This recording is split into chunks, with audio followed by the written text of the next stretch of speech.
Hello, everybody, and welcome to Saturday night's Star Power. Apologize for my pausing. I'm running tech today, so I'm making sure that everything is going smooth, and it looks like we are. Hi, everyone. I hope everyone had a fantastic holiday. We are here to play some more Overarms. As you can see by our festive overlay here that I painstakingly crafted for today. So happy that everyone out there can join us. Welcome. We are going to get started here in a moment, but I'm going to briefly promote all of the shows that we've got going on our channel. You just watched our promo video with everything that we do here throughout the week. We've got all sorts of fantastic shows for you to watch if you enjoy what you see here today. Even if you don't enjoy what you see here today, we have a wide variety. So come back for some of those. Our next stream after this one, hopefully, will be tomorrow, Sunday at 4 o'clock. We'll have our next Slang 101. We play Monster of the Week. Savannah runs that. Unfortunately, Savannah's feeling a bit under the weather today, but so she's taking a day off from this game. But I'm hoping tomorrow that she will feel well enough to run that game. So stay tuned for that. We'll announce it if it looks like it's not going to happen. Otherwise, our schedule for this next week is mostly the same. I don't think we have any planned cancellations or anything going on out of the ordinary this week, including another session of our lovely new season of Elegant Magics on Thursday, and the session 0 for Neon Souls Season 2 on Friday. So join us for all of that, because it's going to be a lot of fun, and we'll be doing other video game stuff throughout the week. I'm going to let these people introduce themselves, talk about what they're doing, and then we'll go ahead and get started. And RJ, I think you're up first. Usually Savvy's first. Damn. Hey everybody, I'm RJ here on the channel. You can catch me at RJ222 on Twitter and Twitch, where I stream video games and tweet about nerdy things, like catching a legendary Pokemon with a quick ball, turn 1. 12% chance. But today I'll be playing Feng, who is just your average guy, vigilante. Yeah, his anima's a guardian. Black Tortoise is her name. I'm also voicing Omega, who is Penny's anima. Yerp. And hello, I'm Christina Sid. You can find me on the Twitters at Sid. I'm here a couple times a week, including this Thursday for Elegant Magics at 8 o'clock Eastern. There might be, because it's New Year's Eve, there might be a little game of sorts that we might lay out for all of you, where if something happens in the show, you can, I don't know, you can take a drink or eat, popcorn. You don't have to drink. It's cool. But yeah, it'll be fun. So we'll have a good time. This evening, I am playing Penny. Penny's anima is the Magician, and that anima is Omega. And I would voice Vega, but well, Piper's not here, so it's all good. I think that's me. I'm back. I'm back. I'm at a secondary location, and I yanked my wire out of my microphone, so we are making do. Hi, everybody. I'm Wings, also known as Danae Keener. You can find me at DanaeKeener.com. I do nerdy drawings mostly related to D&D. I'm going to be playing as Vivian Coyle tonight. Her anima is a bunch of bees, and they are the assassin type, and I'm also going to be voicing Black Tortoise. And that's about all I'm willing to say right now. We're keeping it together. DanaeKeener.com. And leading this circus, I am Sean. My Twitter handle isn't updated because it's changed. It's now the Kraken's Crown on Twitter, so you can follow me there. Just ignore what you see on your screen. And you can find me throughout the week on all the shows that we do here on this channel, including streaming some video games. I think we started, Savannah and I started playing Hitman 2, so we're going to be playing some more of that, definitely. I've been playing Watch Dogs Legion, so I'll probably be back tomorrow streaming some more because I don't have a show tomorrow. And Savannah also wants me to play Ace Attorney at some point, so we may also do that. And I think that's it. I feel like things aren't. I'm missing something. That's probably because Savannah's not here to plug the millions of things that she does on and off the channel. So let's go ahead and get started, everyone, with our recap. Last time on Saturday Night Star Power, your gang was doing a bit of investigations as Vivi had been approached by a secret shadowy organization with an offer to help. You were approached by someone named L, who worked for the Agency for Information Management, or AIM, who wanted to have a meeting with you and your friends as they investigate and try to protect people from anima users like yourselves. It didn't seem like she knew much about anima or how they worked, and didn't have any anima users with her, but you guys were pretty forthcoming with everything, including telling her a little bit about the system, about David Constantine, and about your role in all of that. With that information, Elle said that she was going to investigate Constantine, look into some of what you guys had told her, and would get back to you. Let's see. You also went to meet with several members of the system to get a little bit more information on who you are currently working with. Penny went to speak to Will, and got to see some of their paintings and learn how their anima Uranus works, that they are able to paint the future, essentially, receiving visions. Let's see, Piper went to speak with Sal, the user of Mars, who initially brought you into the organization, got a little bit of background on Sally, and bonded a little bit. And Vivi went to speak with Claudia, the user of Pluto, who you guys got along, got some drinks, went to the bar or the club, and you learned a little bit more about the user Mercury, who you encountered previously. Claudia sort of labeling him as kind of an outsider on the group, kind of an extremist. You were trying to get some more information on how what the plans of the system is, and if everyone is kind of like Mercury was, who was a little bit weird. With all that investigating, I think some of you guys are still in conversations right now. Feng decided to poison himself in a ritual to try to connect with a ancestor through the use of Black Tortoise, to get some more information on the keys, on the Black Zodiac, which who Constantine is trying to revive or release from their imprisonment, and trying to learn a bit more information on Constantine themselves. You performing this ritual consumed this concoction, and felt yourself kind of swaying and slowly kind of losing this kind of numbness coming over you, and then you felt this surge of heat as Feng was immediately transported to a desert, and approaching on horseback over the dunes, he saw Black Tortoise, or somebody that was wearing the armor of Black Tortoise, and they drew their weapon as they approached. And that is where we're gonna pick up. Let me change my music to something a little more dramatic. So Feng, currently standing on stone and sand.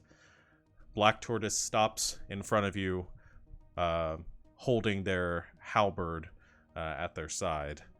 What do you do? He probably switches languages over to Mandarin, and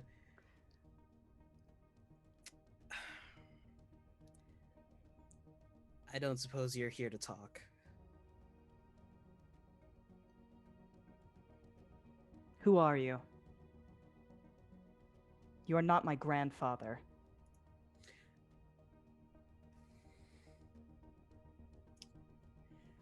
Ah.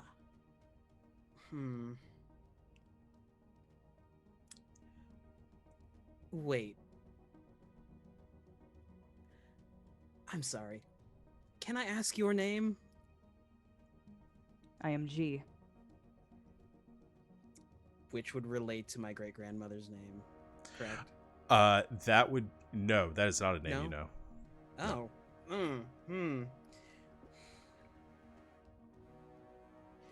I don't know how to explain this fast enough, but wow, this sounds really stupid if I say it. I'm from the future. I'm also a bearer of the Black Tortoise. She regards you with a measure of, I don't want to say distrust, it's carefulness, She's restraint, wary. discipline, wary. Yes, all those words. She will dismount her horse and approach you, just kind of look you up and down. And I believe that you probably feel something that's strange and alien to you. And you suddenly realize it's like you've been speaking on one side of a phone for the entirety of your life, and you have finally picked up the phone on the other end.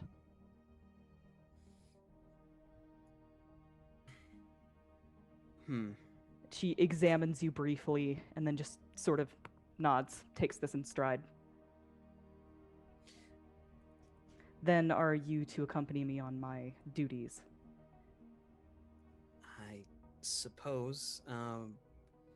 What exactly is that now? Is she in a desert right now, Sean? Yes. Okay. She looks across the dunes and kind of points in a direction. She says, I am on a pilgrimage to the temple, the lost temple of the Zodiac.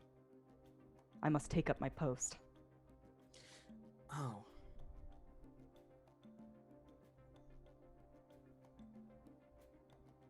I think I've read about this. Okay. If you don't mind me coming along. Come. The road is long and our time is short. She mounts on her horse again. Good. He will mount up behind her, kind of awkwardly putting hands like I'll interpose one thing. So, Feng, as you are, there's two things that you notice while when Ji approaches you.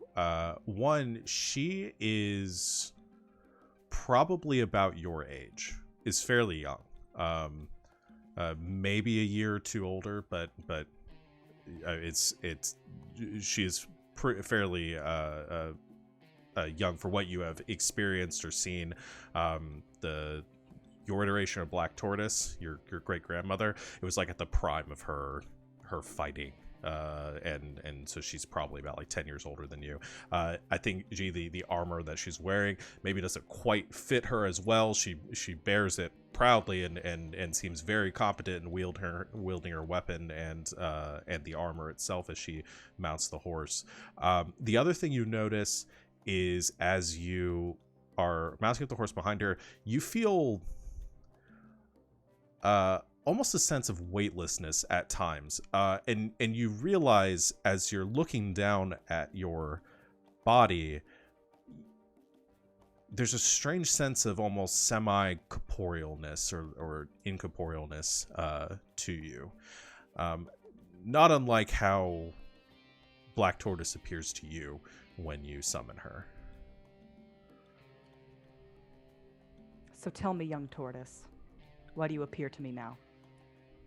Oh, things have taken a very weird turn where I'm from, and I'm seeking answers. look for those answers, I had to look to the past. I see. A lot of this knowledge that I'm seeking has been lost through the ages, so as the people from my time say, shoot your shot.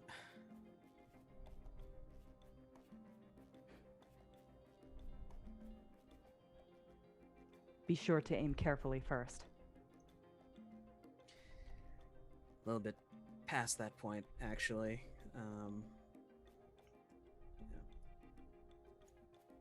For the most part, if she does not ask him questions, he will ride with her in silence.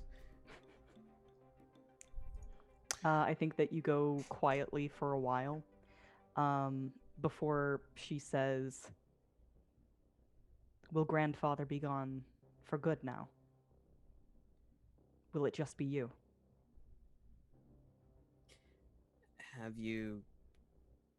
Did you try to manifest him when you found me?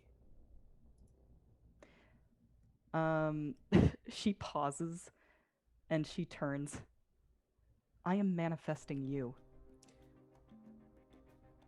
It might be temporary. Oh.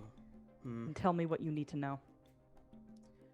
The spire that we're going to, how long has our family been guarding it? Since my grandfather. Do you know why we're guarding it? Yes. Care to elaborate? I am unaware of how much you know exactly. There are pyramids that are used to seal something called the Black Zodiac, and they are a force to be reckoned with. They used to also be anima users before they went power crazy and decided to, well, that lesson was a bit... You call it the Black Zodiac now.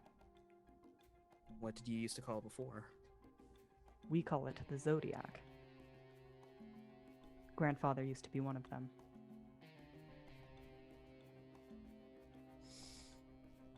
Feng almost lets go for half a second. Floats off like a balloon.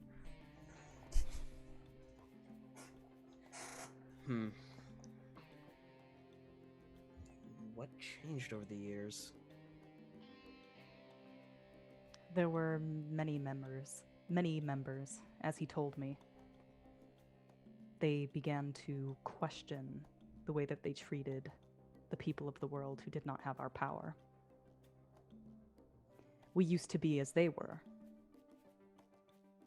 These spirits were awakened by metals.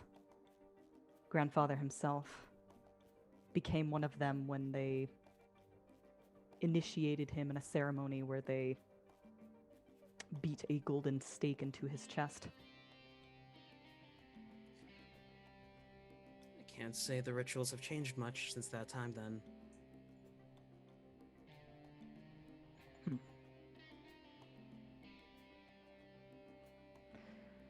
Regardless, 3 in particular betrayed the Zodiac and used those same metals to seal them away. Right. Our family and 2 others. Yes. Could you tell me about the 2 other families? Well, there's Aza, and she guards the temple as we speak. I'm going to relieve her. And there is another named Constantine. First name? I think that's his first name. Is that That's his first name. Yeah. That's his name. It's like Cher.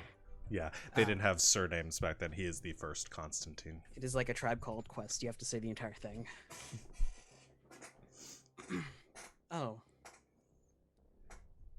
And you're guarding this on a rotation, I take it. Yes. A year each. A year each. Have you met Constantine? I don't know, has she? No. This is your first your first time making the pilgrimage, so you would meet Constantine for the first time when you would be relieved in a year. So her grandfather has probably died fairly recently then. Mm-hmm. Mm-hmm. Okay. Yeah, you have had this ability for probably about 8 months now. Okay.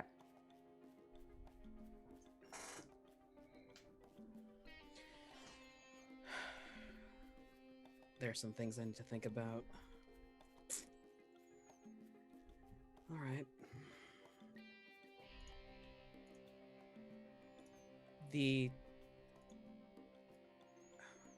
Have the pyramids been formed yet? These Yeah. are the seals, I believe. Correct.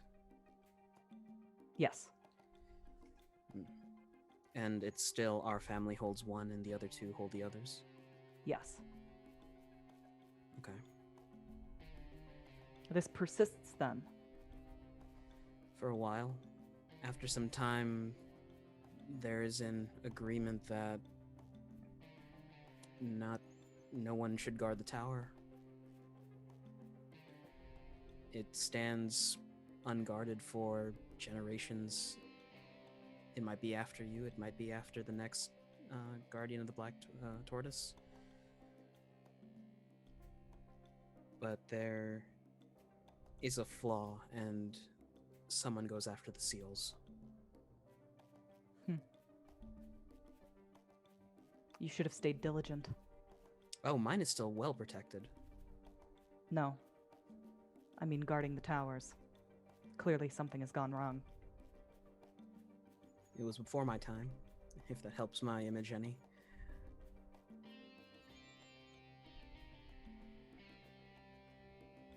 We all must deal with the sins of our fathers.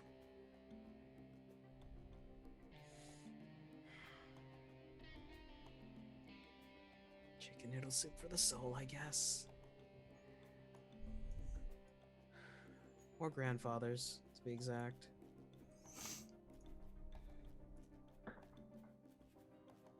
How much longer until we get there? I don't know how long is the journey? It is. You have been traveling for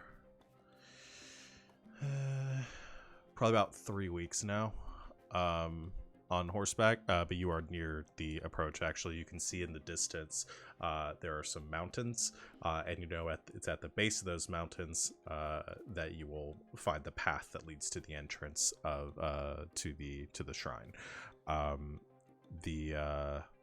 The rest of the journey from at this point is probably about half a day.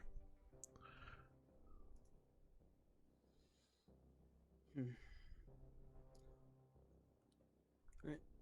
I don't think I have any more questions for her. Okay. We can cut back to Penny and Vivi unless there's something you want to say right now for this scene. I'll do one more thing. Okay.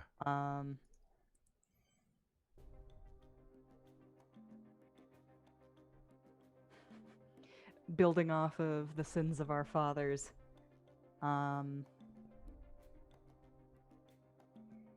What is your name, young tortoise? Feng. My grandfather's name was Hang.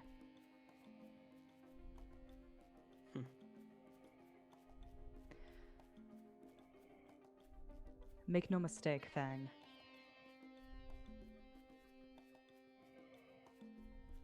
Our road has been paved on deception. Our ancestors are betrayers and liars.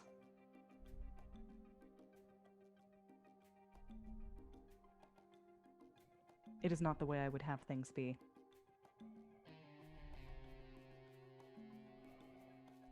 This is what we must do.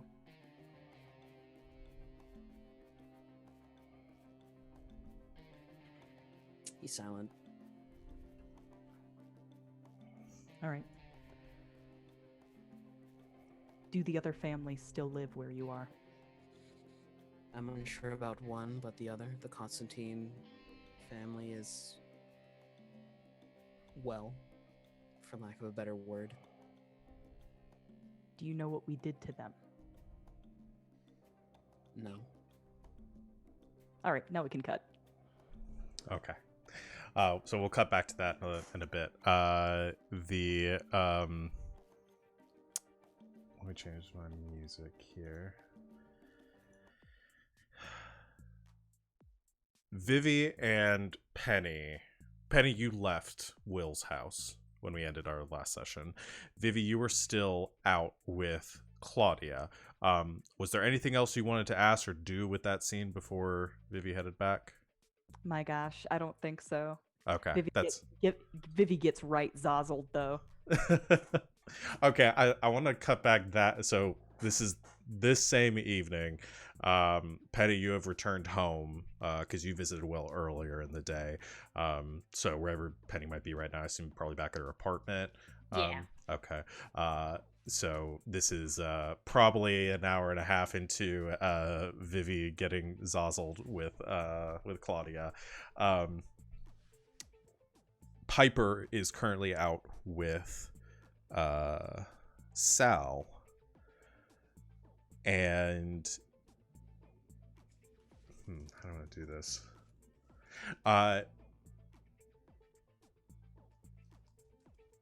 There is a phone call. So Vivi, across the table from you, Claudia's cell phone starts ringing.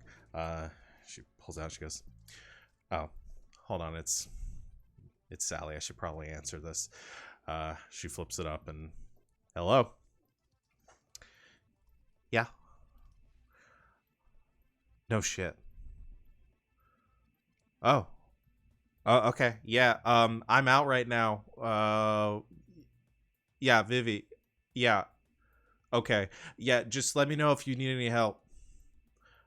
All right. All right, check it later." She hangs up. Sorry about that. Everything Jake? Who's Jake? Nobody. No, it was Sally, not okay? Jake. Yeah. Sally just called me, and apparently, I guess she's got something she needs to do. Sorry. Apparently, remember we were just talking about what's his name? Keanu. Mhm. Apparently Sally got a call from Keanu like 20 minutes ago. Oh, Your really? Vivi, your phone starts ringing. And oh, wow. You look down at it, and it is you can see Piper's number on the outside of the phone. Great. She's gonna she's gonna grab like a handful of nuts and toss them back, and then just like chug a full glass of water, and then she's gonna answer her phone. "Vivian Coyle, what's the buzz?" And then she's gonna walk away. Piper on the other end, sounding a bit flustered. You hear the sound of a sink running in the background, like she's in the bathroom, and she says, "God, Vivi, we have a problem." I'm getting a feeling I know what the problem is, but you say it first. "Sally just got a call. We're out of drinks, and I guess it was Keanu. She didn't tell me much, but she said that Keanu told her something was up, had some things to tell her, but didn't want to do it over the phone, so she wants to go meet with him. What are we gonna do?" Well, we've been kind of out on a toot here, so you know what? Can you drive? You can drive, right? "I probably shouldn't." You know what? Me neither. Let's. Who? Do we know where he is? "I don't know. So Sally's pretty buzzed right now too. She actually gave a call to Johan and said that he's going to take care of it. She was thinking about meeting up with him, but she said she didn't want to leave me here. So I'm going to try to. I was thinking I might try to keep her busy and occupied here. Johan said something about the airport. At the airport? What's he doing at the airport? I don't know. He said he's coming in on a flight in through Miami International. I thought that Feng and Mr. Grandpa took care of him. Apparently, whatever they did didn't stay. I kind of thought they murdered him or something. I'm not really sure. What? They don't do that, do they? I don't know. Okay. Okay, you take care of Sally. I'm actually out with Claudia right now, so I'm just gonna call Fang and Mr. Grandpa, and we'll see how that goes. Okay, is Penny not with you? No, Penny's not here. Oh, I thought she was with you. no, she's not. Will you find out where she is too? I'm gonna keep Sally busy. Okay. Bye. All right. She's gonna call Fang's phone. Okay. Fang obviously doesn't answer. It rings for a bit, and the phone picks up. Oh my God, he's dead! The phone picks up. Yeah. Who's this? Hello? Mr. Grandpa, where's Fang? That's He's dead! Oh my God, I knew he's dead! He's not. No, I don't. Hold on. No, he's still breathing. What? He's okay. Why didn't he answer the phone? He doesn't own a cell phone. It's the shop phone you're calling. Never mind that. Oh, he doesn't own a cell phone. Yeah. So he just says, no, Fang's a bit busy. He's unconscious right now, but he's fine. He's breathing. This is the worst possible time. Yeah. I'm out with Sally. No, I'm out with Claudia. And Piper's out with Sally. And we don't know where Penny is. And apparently the system has been contacted by Keanu. Oh, is that the one? What did you do with that guy? At the shop? Yeah. You know, the one that was like in the trunk, and you know the whole you like bees, you know, that thing? Yeah, with the sticky desk. Yeah, no, I remember. Okay, so here's the thing. I'm gonna level with you. We since Fang isn't here, Keanu shouldn't be around. He should be in the Mirage, stumbling around there for the rest of his short life. Apparently he was more competent than I gave him credit for. You put him in the Mirage? Yeah. I didn't know he did that. It's a regardless, long he's story. not there anymore. Right. Evidently, they're gonna pick him up at the airport. Okay, well, he knows who all of you are, and he knows where the North Star is, so you need to stop that. Mm-hmm. Okay.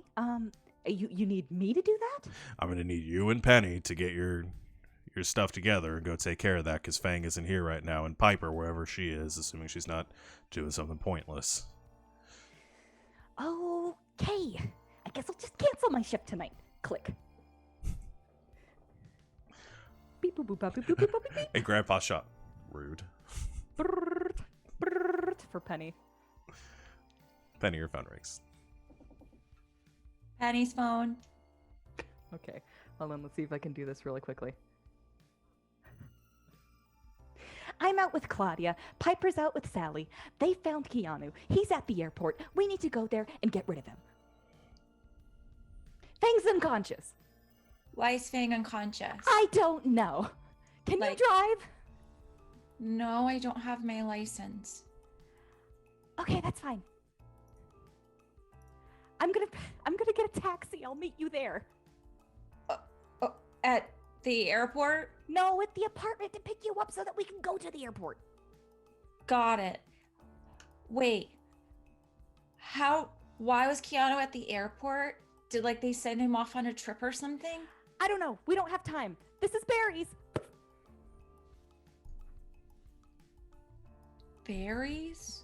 She comes back and orders a coffee.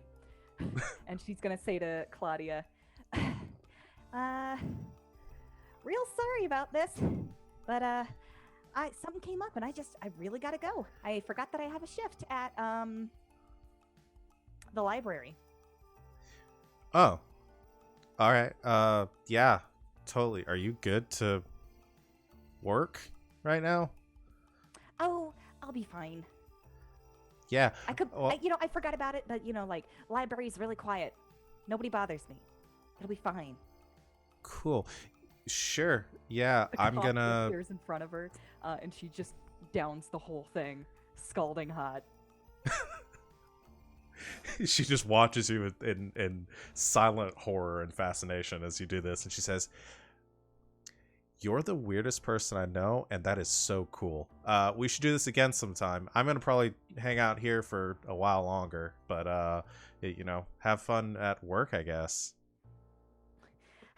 I always do. And then she just like finger guns at her. And she sprints out the door and hails a cab. Okay, so you hail a cab. Where are you going? You going to meet up with Penny? Yeah, I'm gonna go meet up with Penny. Okay. I'm gonna pick her up and we're gonna go to the airport and murder someone, probably. Oh boy, I love this hit squad. Penny, anything you're doing after you get this call while you're waiting for Vivi? Penny looks up on the dark web how to knock someone unconscious with some sort of household item cleaner. Basically, she's looking to make some homemade ether. Hammer. That's the first thing that pops up. That seems messy. It's like, would paint thinner work? Would Penny's gonna end up on 4 different watch lists. Like, Yep. You mean 4 more different watches? yeah. Oh man, your search history. Okay. Listen, Sean, do not know what household chemicals you could use to knock someone out with safely. But if we say that she rolls an intelligence high enough, she figures something out. Okay. We'll do the. You know what? Let's do that because it's really funny. It's going to be really funny if you fail. And yes, it will. Okay. This is probably a pretty intelligence. Unless you're using your anima. Oh, to I need all you. the help I can get. Okay. Yes. So come on, Omega. We'll say with you're doing this fast, so we'll say you do speed. We'll say Omega's speed for this one, I think. So intelligence and speed.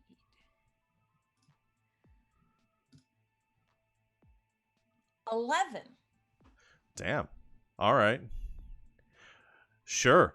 You look up several, a combination of several common household. One of them's probably Drano. They have a dark room at the apartment. So, perfect. Okay. Yeah. You find online several chemicals that you could use and mix to create the effect that you would need. Probably gonna not be totally harmless, but won't kill anyone. So. Again, but might same. let them out if drenched on a cloth. Yes? Sure. Yes. Cool. With only minor chemical burns. Awesome. She'll grab some gloves too. Okay. And it's probably really creepy looking from the outside because this is not like she's not like excited or nervous or anything. She's just like, oh, we have to take care of him, but I don't want to hurt anyone. How could we knock him unconscious? It's just very calm, very to the point. So what, Vivi, you pull up in your cab and Penny comes down with yellow clean like dish gloves and She's tucking them into her bag. Yeah. Yeah. So she comes. As- She usually has her like a camera bag, but she came out with like a bigger messenger bag. with And the little yellow fingers of the dish gloves and some sloshing of several bottles of liquid in the bag of her messenger bag. Vivi kicks the door open with her skate, and she's mid like changing into her cat suit. Like she didn't wear it under her clothes. She wasn't expecting to use it, but of course she keeps it on her person. This cab driver is very confused as to all of this, but Penny, you climb into the back of the cab. she would go to pick up the camera, and she's like, no, she's getting dressed now. Let's put the camera down. That's gonna have to stay here. No evidence, please.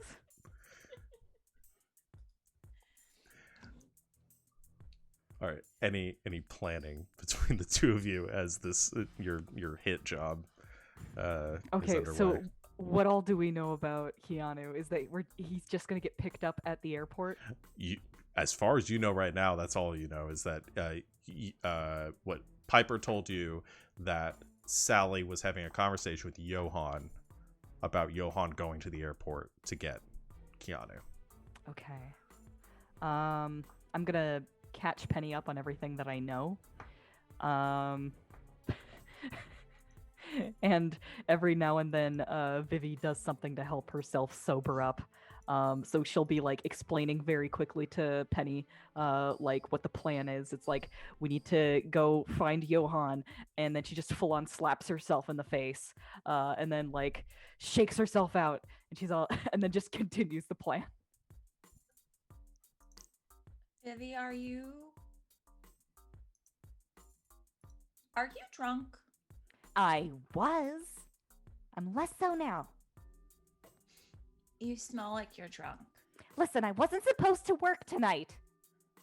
Oh, I don't have any judgments. It's just You guys are always telling me to take it easy, and I take it easy once, and then everything falls apart. no, it's fine. I think we more meant that you should sleep. Like relax. The look she gives you is not the look of a sane woman.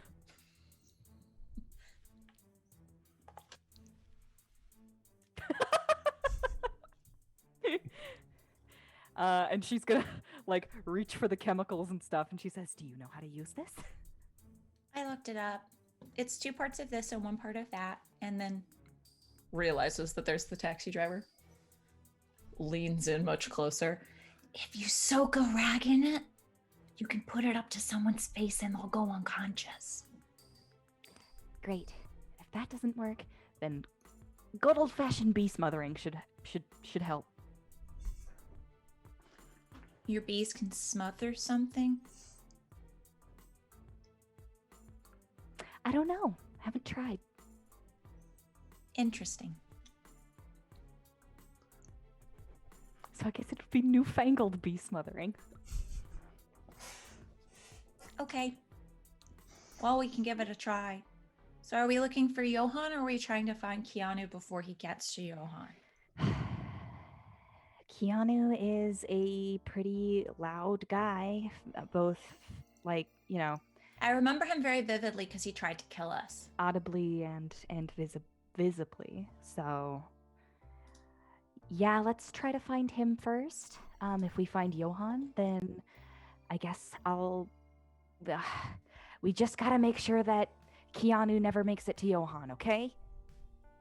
Okay. And then if he does, If we find Johan first, We've then you should take the chemicals and then I'll go talk to Johan. I can tell that he kind of gets annoyed.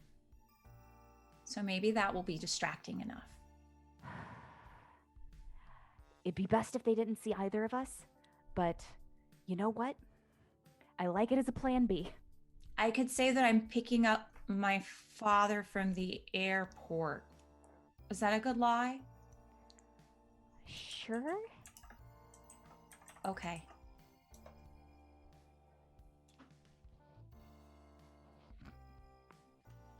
Sorry, I'm not used to having a microphone in front of my face. I went in for some coffee and it was just like, Okay. The two of you come with this plan in mind. The taxi driver begins to loop through the onboarding flight, or the airport, the lane. Everyone's sort of unpacking here from cars. I mean, it's pretty crowded. I don't know if we said what day of the week it is, but I think it's a weekend. I've not kept track of days in this game. I'm gonna say it's a Saturday. Saturday night, no. Miami International Airport. It is packed. And as the two of you get out of the cab, you're realizing there's crowds of people here. There is no TSA in 99, so you guys are good to bring your illicit chemicals through the airport security. under 4 ounces. Yeah. Dude, I remember back in the late 90s, my grandfather accidentally brought like a mini hatchet and a box cutter in his like work pocket taken to the airport. They were just like, sir, you just need to leave those here. Yeah. Things have changed. Friend. But you guys can go up to the gates and everything. But yeah, you begin to wade through the crowds of people. We're going to cut back to, while you're doing that, to Feng and G. Let me change the music.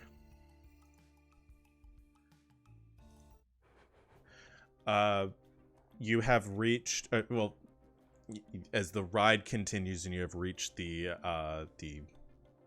confines of this chasm, this path that leads into the mountain, and begins to snake upward a little bit. I think you have left the horse, and the two of you are now walking. If you want to continue your conversation.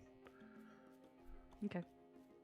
If there is nothing said, Feng picks up a rock and he's trying to like do anima stuff with it. Like, can he make it float? Can he like crush it?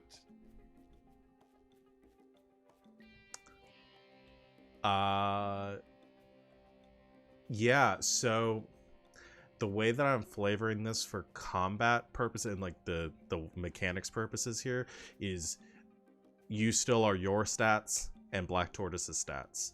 But Feng is Black Tortoise and G is Feng. So the yeah, you because Black Tortoise's power is pretty high. Yeah. You pick it up and you can like crush the rock in your hand. Like you feel resilient, sturdier. You realizing there are definitely some physical differences, but your powers are still limited to whatever Black Tortoise could do. So basically, he lets G get a few meters in front of him, and he'll try to take a step back past the range. Does he feel like adverse effects? Yeah, so as you try to, you feel this pull to stay within this certain radius of G. Well, that's not fun.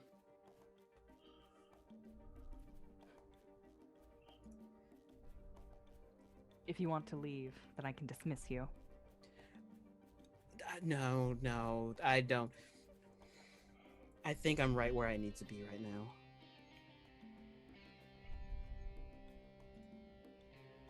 Very well. I'm just testing my boundaries, that's all.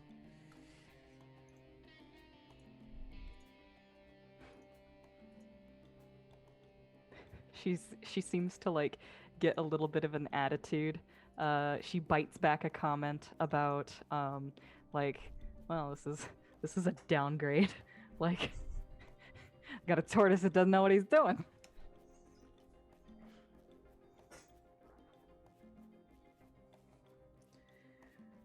All right. How much further do we gotta go? As far as it takes. You know, But I always thought she people... gives a look as though she's not entirely sure. You'll step up next to her and as they walk. You know, I thought people just got vague when they became Black Tortoise. I can see now that it's a hereditary thing.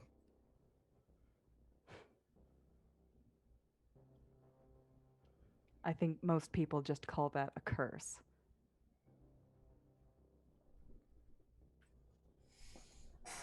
worst one to have, I guess. Tell me, what was this betrayal of the Constantine family? If you do not know, then does their family know where you are from? I've maintained my cover. I'm actually under the employ of one of their own.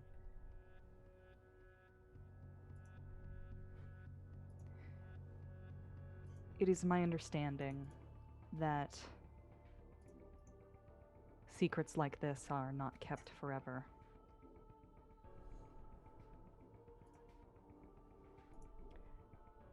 So you should know. When the three betrayed the Zodiac, Constantine was the most loyal to them. The Zodiac, that is. He has an ability to know when people are truthful. So to ensure that he would be on their side, our side,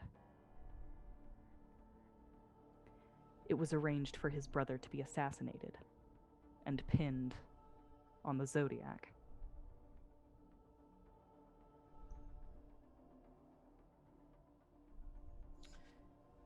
Huh.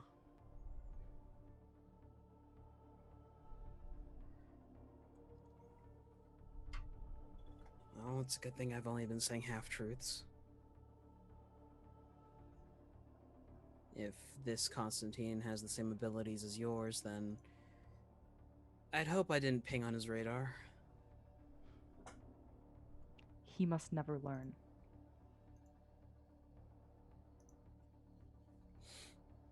If he hasn't found out already. She considers this. I would not want to be your tortoise. Why is that? It sounds like things are harder where you're from.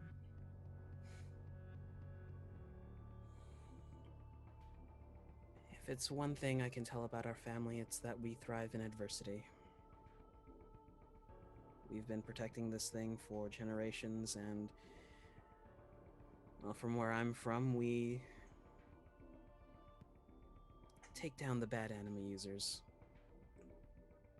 It is different for you. Very much so. Our family carries rocks and piles them to make a mountain. You stand at the top of that mountain looking down, and I merely have the second rock.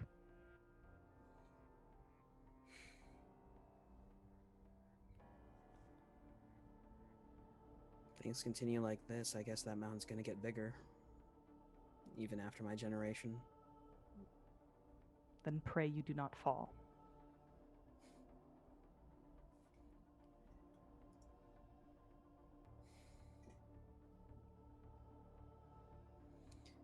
Second rock versus a long way down.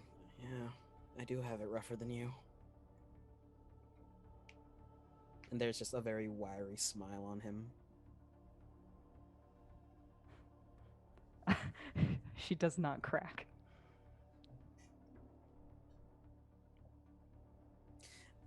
I could also, assure you this: not every anima is chatty as I am.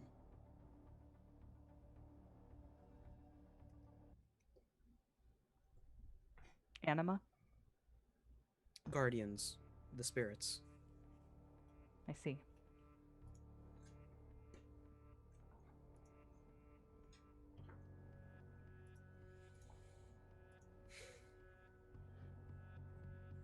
What more would you like to know, then, Anima? Where are we right now? You have reached an end to this path as you ask this, and you've sort of been ascending a staircase and have reached the top of this plateau at the edge of this mountain, and you can see carved out of the side of this mountain, a large swath of the stone has been molded and shaped to form 12 pillars, each with a different depiction of what you would probably recognize as a creature of the zodiac, a bull, a fish. There's the one with a maiden carrying a large pitcher, large like basin, so on and so forth. And at the center of the 12 pillars, there is a large stone doorway, currently closed, which would lead into whatever this shrine or temple would be. You guys are still about 200 feet off from it as you've ascended to the top of the staircase. Do you know, well, yet of the other world where the spirits are from? Other world. You mean the place that we locked away the Zodiac? Right.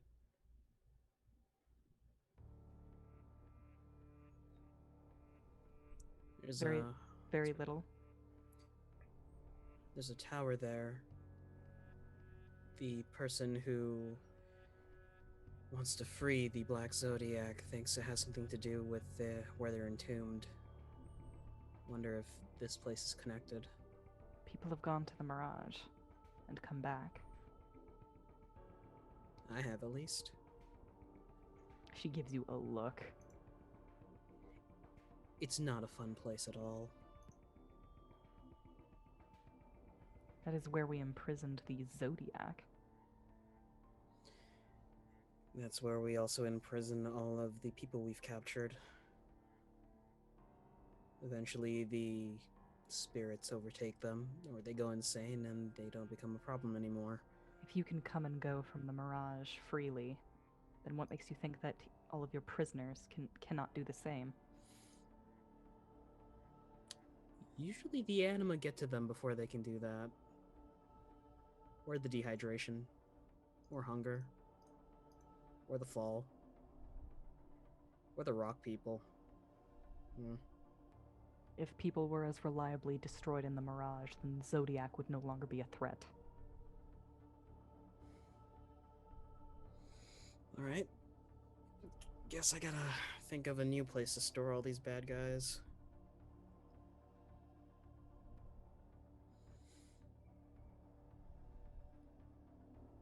Like where? I'm good at improvising.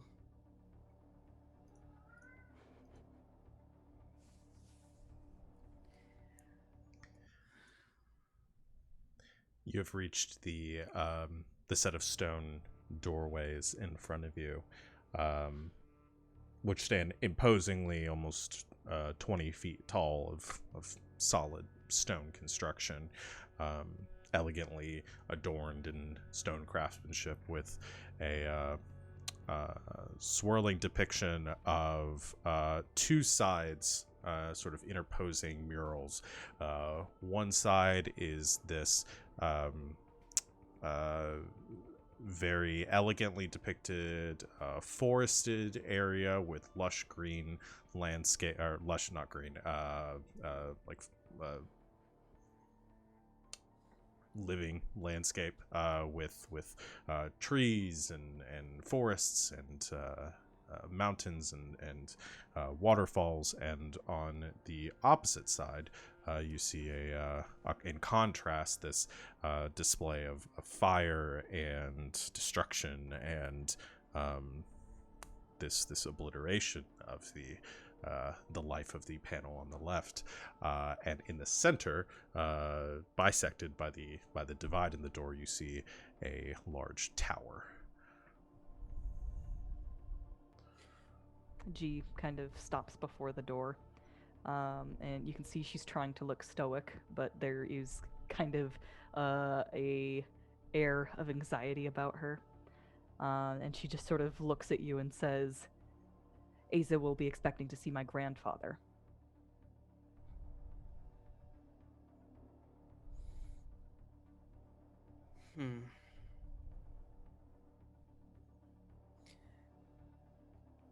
wonder, can I try to use the power of the Black Tortoise to manifest the armor?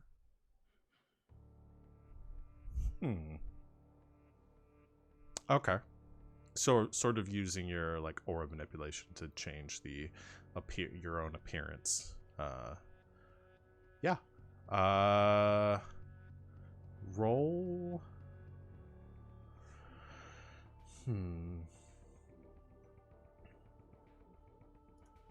I'm down to spend an AP and roll. Yeah, to do this. yeah, roll power. I'm trying to think if I would have you roll anything. I think just power. Okay, I got a 6. Okay. Yeah. You concentrate, and both yourself and G can see this. There's this like wavering to your spectral form. You almost go more translucent for a moment, and then copying and mirroring the armor that you've seen on Black Tortoise and currently on G. It begins to sort of assemble itself over you, and the armor appears. Clank, clank, clank, clank, clank, clank, clank. Feng gets a magical girl transformation. You do. You kind of spin for a moment, and sparkles come off, and then in the flash of light, you have your arm. No, doesn't happen that magically, but you are able to manipulate your aura to cause the armor to appear. She looks him up and down. You are a bit small for a tortoise. You're closer to a snake. Oh, the Black Tortoise is composed of a tortoise and a snake.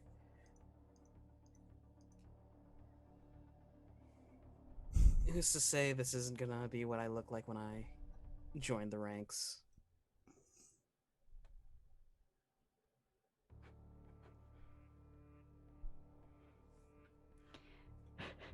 She just takes a deep breath and she pushes the door open. Walk up, sup? Oh god.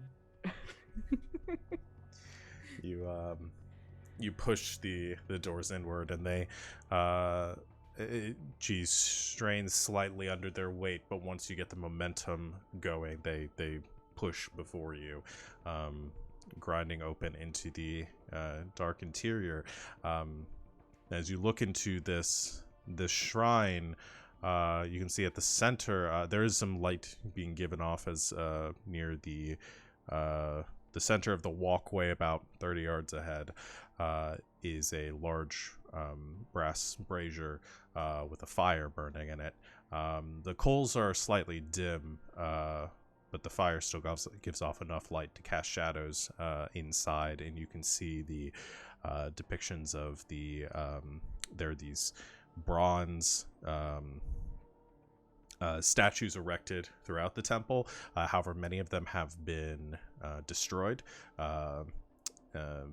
beaten with hammers or other blunt objects to render the depictions unrecognizable.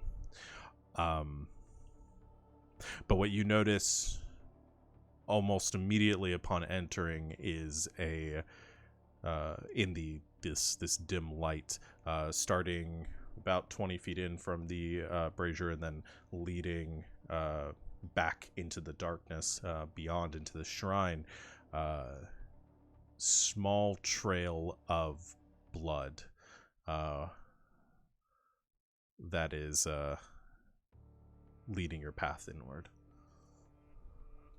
I'm not expecting blood, am I? Mm-mm. She takes a few steps forward, and I think she is like shocked at first, and then she slowly increases her pace until she is running to the source of the blood. Okay. G breaks off at a sprint, leading back into the temple, following the trail of blood. Feng, do you follow? I get pulled along. Yeah, I was gonna 12 say. meters ain't that far, baby. Yeah. So if you hesitate for a moment, you do feel that pull as she brings you with her. Then you are running to keep up. and the trail grows denser as you continue further in until you reach a stairwell leading up to a dais. And Feng, you hesitate as you look up to the top of this dais. At the pinnacle, there is an archway that is set into the stone itself, and sort of hovering or suspended in that archway, you see a set of red doors leading to seemingly nowhere. However, currently slumped across the stairs near the top, there is a sort of dark-skinned woman with black hair that is braided, and she has a set of armor on, ancient, ornate, like black tortoises, and a sword that is still in her grasp, though she lies motionless on the stone. A trail of blood descending down the steps. Check her pulse. You walk up and check on her. She is lifeless, cold, seemingly been dead for some time now.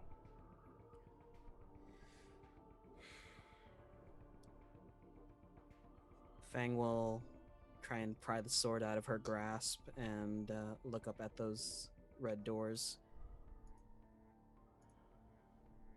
Welcome to the first day of work. Just a grim look from G. And as this happens too, G and Feng, the two of you feel a sort of a shifting to the room as stepping out from the darkness in 6 places around the room, you see black shrouded human figures stepping out wielding knives as they begin to approach silently and quickly in your direction. And as these assassins descend on you, we're going to go ahead and take our break here. While with Feng and G in danger in the past, and Penny and Vivi trying to avoid danger in the future. Guys, this isn't how I saw this game going. In general, from session 1, we're at session 7. I could not have guessed that this is where we would be 7 sessions in, but here we are. Time travel and spirit walks and strange kidnapping attempts at public airports. So yeah. So she has siblings, right? Like, you know, this bloodline continues somehow. Yeah, like I have Trisha waiting for me if I don't make it. Yeah. We'll see. If G dies here and we get the wobbly time distortions, Feng never exists. Nobody. Yeah, we go full Back to the Future. No, we'll see what goes on. Feng, we gotta go back to the past. Thanks everyone for watching. We're gonna take a break here for a bit. So hang out, refresh, get some water, stretch your legs. Take your medicine, anything you might need to right now. We'll be back here very shortly to continue our session. So hang out, and we'll see you soon.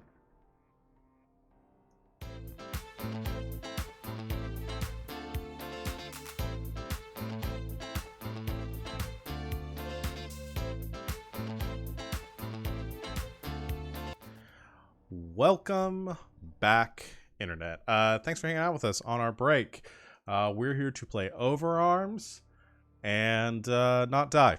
Those are the 2 reasons that we are here right now. So let's get back into our game, because while Feng is dealing with assassins in the past, we're going to cut back to the present, where Penny and Vivi are at the Miami International Airport and currently wading through crowds of people trying to figure out how to find Keanu and stop him from meeting up with Johan. And let me put some more upbeat music in. So what do you guys do? Find a vantage point, throw on my telephoto lens, and just start scouring the arrivals area and see if we can spot him. Okay. Vivi's going to find, that place where, like, the cars pull up and everything to, like, drop off and pick up people. She's gonna, like, get low and very quickly, like, take a lap and like look into each one of the cars and make sure Johan isn't in one of them. Okay. Yes, we'll roll for both these. I was gonna say there was a small percentage of me that was like, she's gonna tell me that Vivi works at this airport and is gonna... Yes. She works air traffic control at the airport on Tuesdays and Peanuts, cigarettes, all right. I'm gonna have so Penny. It doesn't sound like either one of you are using your anima. Correct. Okay. Can't afford it. Okay. I will. You will. Okay. I So you're gonna supplement your using Omega's power with your camera.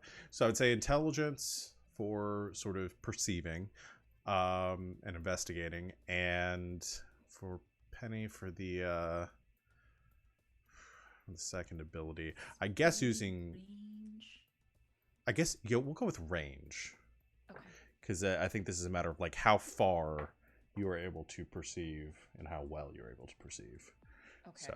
So for flavor, like instead of like manifesting out, like he'll manifest in and just sort of like into the camera to kind of help me focus in on what I'm looking for.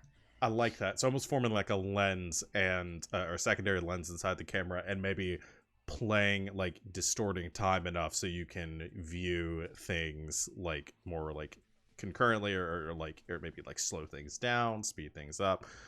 Yeah, so I like it. There's like a close up on the lens and you can just see the swirling galaxy within. Yes, I love it. 10. That's very good. Okay. And Vivi, you roll. We'll just do an intelligence check for you. All right. As you're receiving. She is boot scoot boogie rolling Skate down. boogie. That's a 6. Sorry, That's actually that was pretty good, Vega too. coming out. I apologize. He's not here right now. Is that here? I'm sorry. Go wait, Vega. So, and Vivi, yours is probably the easier check. So there are several parked cars, or people that are idling at the airport. And as you're skating past, you come past a small sedan, where one of their windows is cracked, and there's a little bit of like cigarette smoke coming out the side. And as you're skating past, you can see Johan currently sitting in the driver's seat, smoking a cigarette, and keeps looking at his phone. Looks a bit anxious as he is waiting for presumably Keanu. Okay. I have left a B with Penny. And I'll spend an AP for that. And I'm going to let her know that I have eyes on Johan. Oh, hold on. I have eyes on Johan. And I'm going to go into the airport and look for Keanu. Okay, so because Savannah isn't here, I'll voice Vespa. It goes, B, see him. Oh no. Vivi is in her cat suit, but she's also wearing like a very fashionable yellow puffy jacket over it, so that she can like be a little bit more incognito. And Yeah, because yellow is a very incognito color. well, it's at least Fluffy coat, 99. Yeah. Like there's 4 other people in the Yeah. airport wearing I Puffy just love coat, that. Florida heat. Yeah, I just It came from other places. it's really short. It ends like right at her torso, and it's open. And she's also wearing like the fashionable sunglasses as well, which she will switch out for like a domino mask if need be. So yes, she's going to pivot and get away from not Keanu, Johan, and she's going to go to the arrivals and look for Keanu. Okay. As this is happening, you're heading towards the arrivals, and Penny, you've been scouring with your camera, and you get this message about Johan through the bee on your shoulder. You catch a familiar face in the crowd, and you can see pushing from one of the arrival gates, coming like through the crowd, looking a bit different than the last time you saw them. You see Keanu. His long hair is a bit longer. He's a bit scruffier than he was before. Looks a bit tanned. Like he'd seen a bit of sun, but not in a fun way. Not like a little bit of sun like blistering and stuff too. Like he has had a really rough time, and is sort of nervously looking around as he's got a bag slung over his shoulder, and is like pushing through the crowd towards like you're on like an overpass or like a walkway, kind of coming like underneath you. I have a plan. She'll tell the bee. Okay. Tell her I see her. He's down there. He's walking right under me. What do I do? Vivi's gonna get on a what do you call it when you're try to beat somebody someplace and like intersect their line of direction. It's Like not a rendezvous. Like an intercept course. She's gonna get to a place where she can intercept him, and if I can leverage a little bit of luck here, there's a bunch of people with whiteboards standing around with names on them. She's going to get out her entire paycheck and bribe a guy for his whiteboard, erase it, and write Keanu on it, and then just hold it up. Keanu's never seen her. Wait, no, yes, he has. You were on stage. Oh, you know what? He actually has. I intimidated him. Shoot. Yeah, you were involved in the interrogation. All of you guys were there. She's going to bribe a guy for his whiteboard and hat, and then she's going to like stand there and hope he doesn't recognize her. Hold over your face. Yes. Over her face. Yes. She's standing there, and then Penny says through the bee, "Hold it over your face." Okay. There are a couple things going on here that I wanna resolve. So no, it's good. Dude, sorry about nothing. This is amazing. I came up with this plan, and I was like, I have to try this. This is good. No, this is great. Okay. You're gonna spend money to bribe this guy. It's not. I'm not gonna bribe you. I'm not gonna make you spend a lot, but I'm gonna make you have to give up some. We'll say 10G. That is my paycheck, which is what Okay. I intended to do. Okay, good. So G is the unit of gold in this, or the unit of money in this game. For anyone that has not caught us so far, I did not ask you to spend $10,000. This is probably a dumb time to ask this, but is that cumulative, or does that refresh every time we say we get paid? It's cumulative. Oh my gosh. Okay. Well, okay, cool. I have 80G. I have 25. Oh, boy. I'm poor. I'm middle class. Okay, sorry. So you pay him the 10. You take his hat because he's got like a You find one guy that's got the driver's hat on. She flips her puffy coat inside out so that it's black. Perfect. And I assume that the cat suit you're wearing underneath it is also black. Okay. Mm-hmm. Yep. You Yellow flip roller skates, though.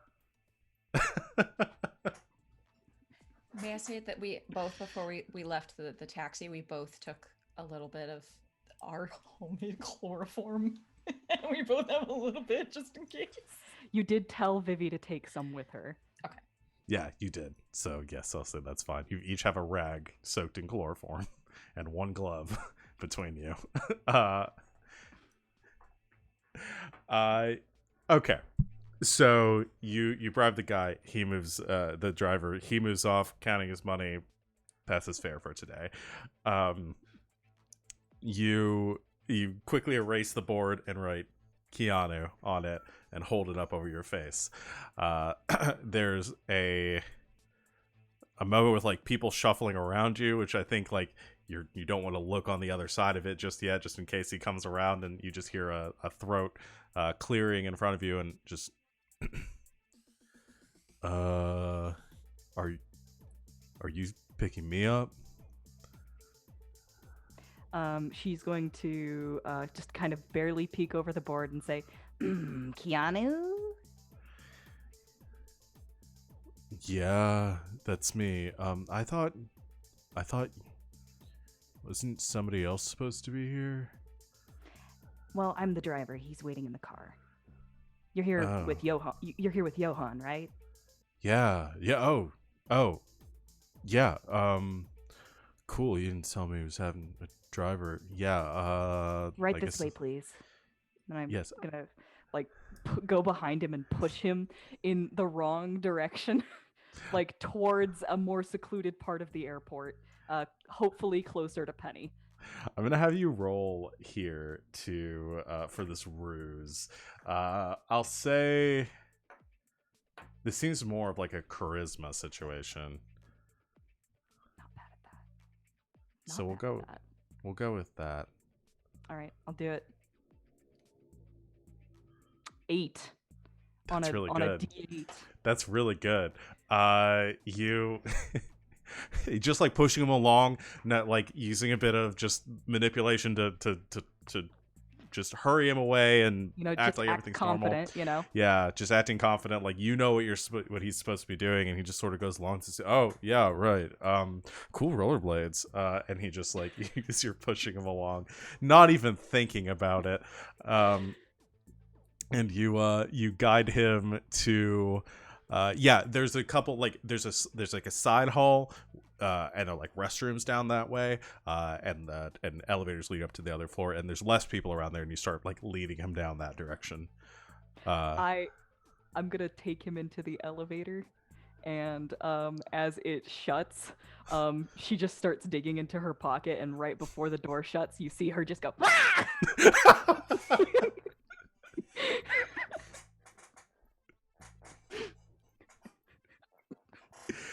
This is so good.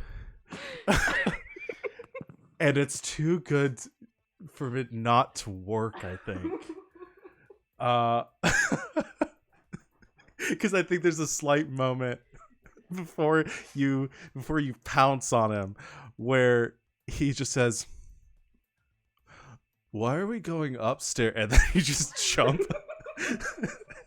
Just jump on him, holding the rag to his face, and as the doors open on the second floor, there's just an unconscious Keanu and a Vivi standing over him. And Penny, I assume you're yeah, Penny right was actually up there. going to the elevator because she couldn't find the stairs. The elevator opens. I'm sorry, can I get that pounce noise one more time?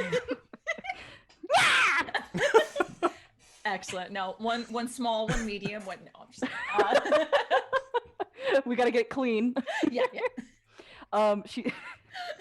She's gonna like try and pick him up, but like she's like sliding on her rollerblades because it's weird to like support dead weight on wheels.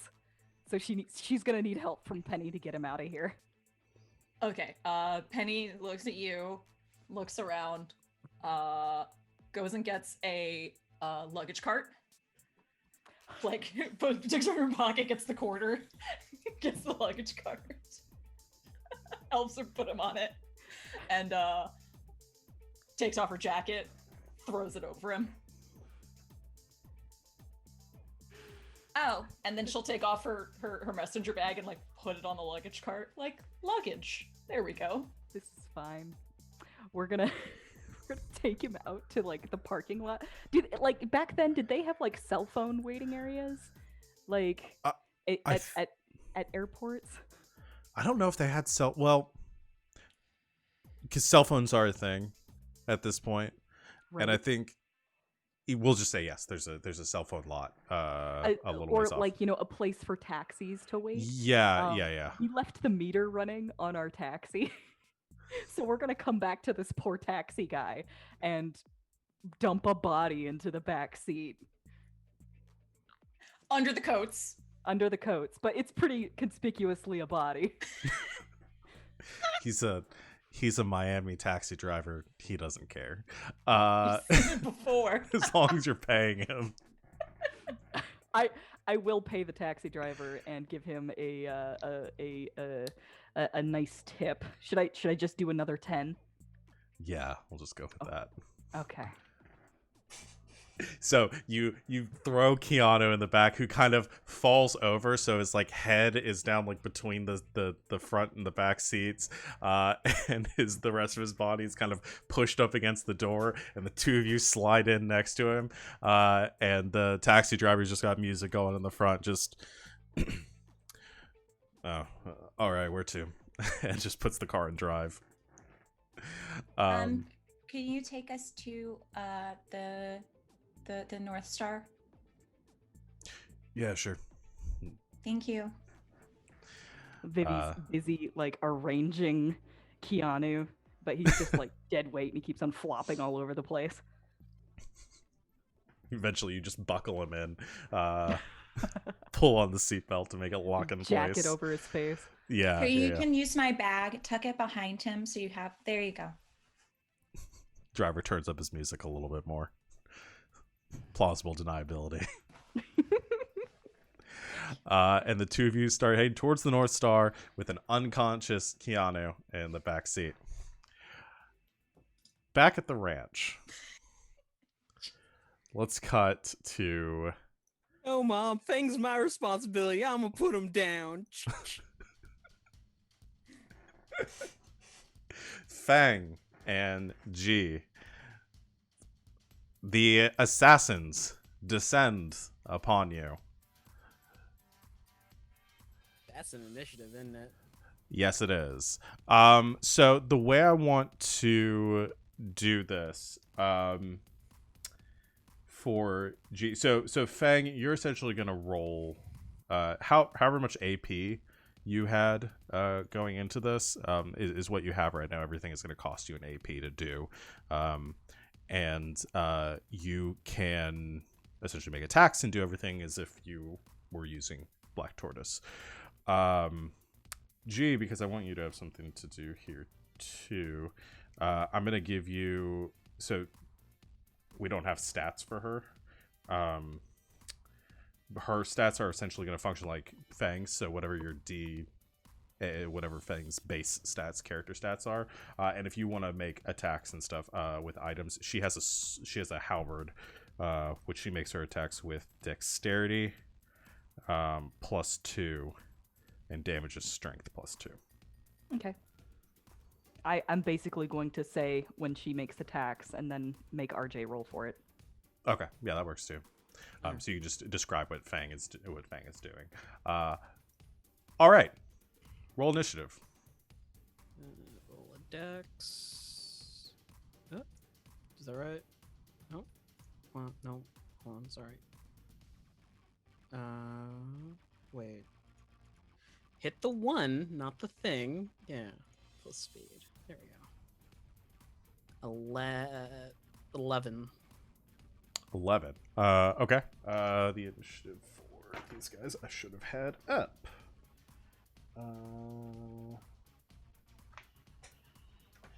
These.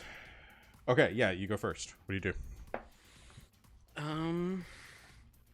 Feng is gonna attack in tandem with G. Okay. So you make 2 attacks, one for Feng and one for G.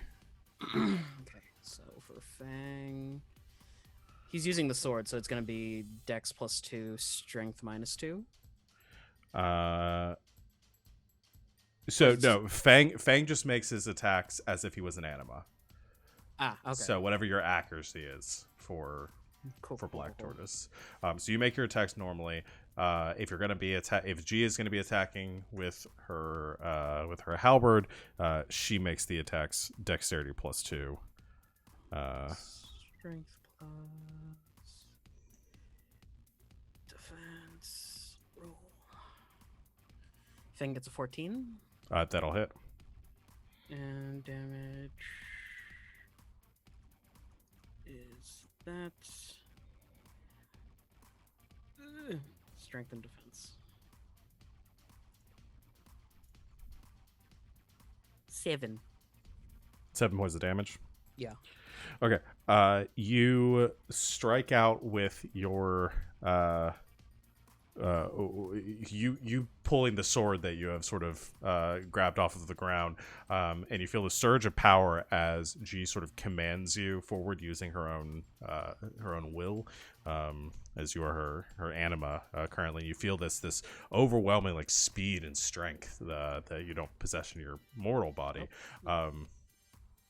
and as you slash with the sword, it connects cleanly with one of these assassins. However, you feel the blade hit, and it meets steel as the assassin raises their own knife, parrying the blow. Their defense is higher than that, so they don't take any damage. Cool. And then here comes G. She gets a 3 on accuracy. Okay. So G, I assume, just attacking with her pole arm. Her halberd, swinging at the nearest one, who just nimbly dodges out of the way, avoiding the strike. The assassins, as this happens, and you take your 2 actions. They all descend on you, moving forward quickly and striking out with quick and brutal precision. They are going to roll. I should have grabbed my dice. Alright, so accuracy is dex. Wait, you rolled an 11? Yes. Okay. I don't believe they're even going to be able to hit you. No, they can't. Yeah. So the assassins move in, and they strike out with their blades. However, Feng, you feel yourself instinctively drawn back towards G, and you strike out in a whirlwind, kind of guarding her and deflecting the blades as they try to strike out towards her. They seem largely unconcerned with you.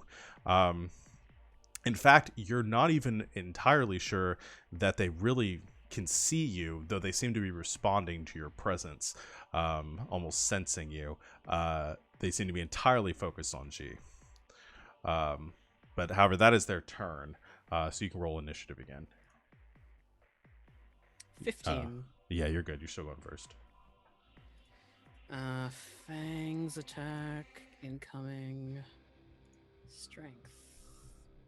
Defense. +2. 6. That's bad. That does not meet. Again, sort of instinctively dodging out of the way of you. What's G doing? She's gonna do the same. Well, sorry. Yeah, No, that's it's fine. I'll just flavor text. I think that you've got the mechanical crunch down. She basically, what this looks like is she's like backing away with the halberd extended, and like these assassins are closing in, getting closer and closer, and it's like an old kung fu movie. They all keep on coming at her one by one, and she's like with the pole arm, and then like one gets her, and oop, Frankie, goodness. Cat's got the zoomies. One gets her, and she's like, and then like one cut along the arm. perfect. Ultimate puttying in the background. Power Rangers. Yeah. Would a 10 hit? 10 will. Okay. And then... So her damage is strength +2. Strength +2. Plus... Jeez. 2. Whatever. 3. It's a war of attrition, baby. Yeah. As you strike out, G also countering with her halberd, she sweeps out towards the one that caught her armor, and again, this one sort of flipping out of the way nimbly as it avoids her strike. And you can see her moving with supernatural almost agility, clearly being heavily trained as you have in utilizing Tortoise and their associated weaponry. These assassins attempt to push in and continue to attack. They still cannot hit though with your current initiative, so they continue to try to strike out, but are unable to connect. And there's this tension and this like growing conflict in the air as you can see them growing more desperate to land a mortal blow on G. So that'll be this initiative round. Is there are you going to continue to fight? If G's willing.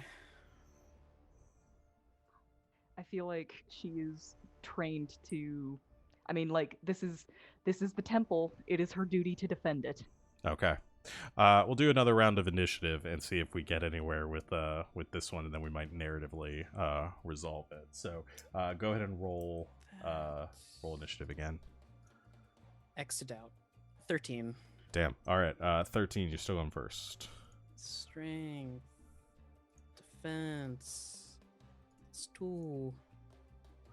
16 to hit. That does hit. Damage is strength. Defense. 12.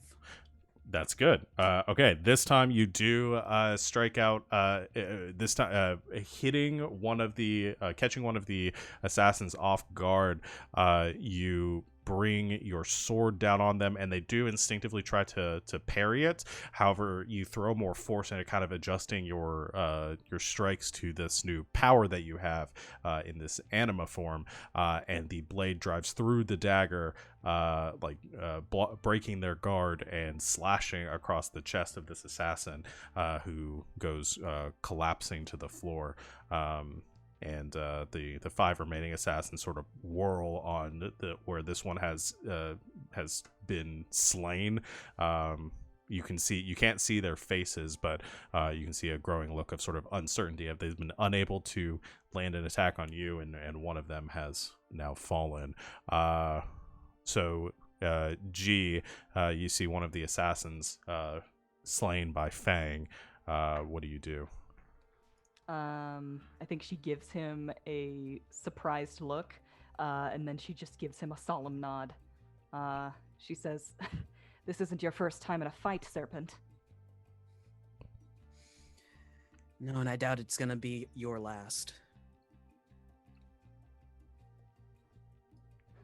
She just kind of gets a grim look and sets about fighting again.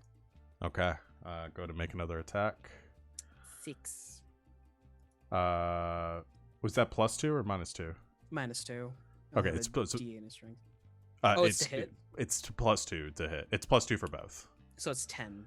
Okay, so that hits. It's also max on the D8. Then is that a critical? It's only critical if you roll 2 dice. 2 dice. Okay. You can't crit on a single die. And then strength +2. 6. No. 6. No. So this one, again, she strikes one of the assassins, and but is able to break through their guard. The one assassin who has been slain, their body lying on the cold stone floor. The other 2, seeing this stalemate and this gradual sort of, as you described it, war of attrition breaking against their favor, also with your initiative still not being able to strike you, you can see 3 of them towards the back that have been they've been cycling in and out to level these barrage of blows against G and yourself. They slink back towards the shadows, and begin to vanish. Two of the assassins remaining, sort of locking in with G, trying to maintain sort of a defensive position, but you can see they're beginning to retreat away. What do you do? Finish the fight. Pursue them. Well, we're being locked in by two of them, so I have to Oh, sorry. dispatch those two. Yeah, go ahead. Sorry. No, it's okay. Go ahead and make your attack. Oh, initiative, right? Oh yeah, initiative first. Sorry. 10. Sorry. That's good. So you're still going first.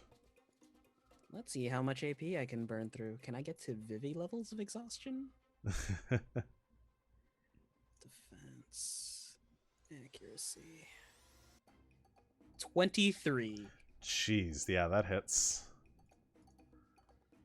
Resounding blow. Strength. Defense. Damage. 1.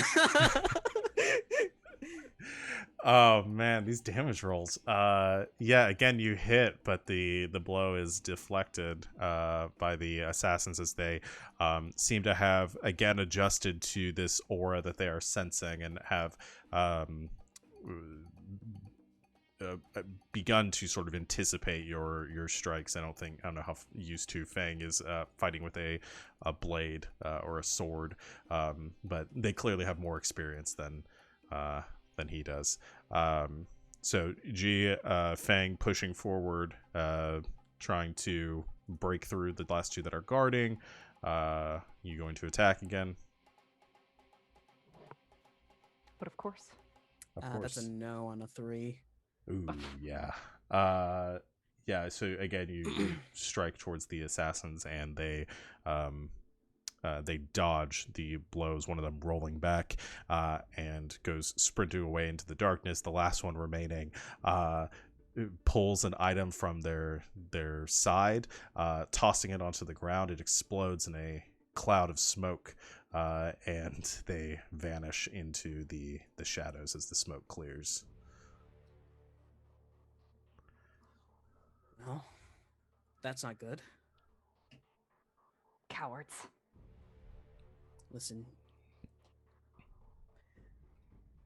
I might be probably lower on the list of tenure as guardians of the Black Tortoise, but my advice, get back to your pyramid, warn the others.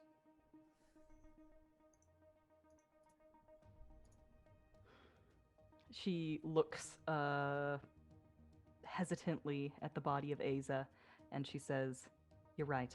The temple is compromised." And she's going to do a quick check of the perimeter. She just kind of paces like a cat around the temple, making sure that there are no more assassins, and that the gateway to the Mirage stays intact. While she's doing that, can I check the other assassin that we dropped? Or did they drag that body off? Are there any... No, that one is on the ground. Sigils, insignias on them, or is it all black cloak and dagger?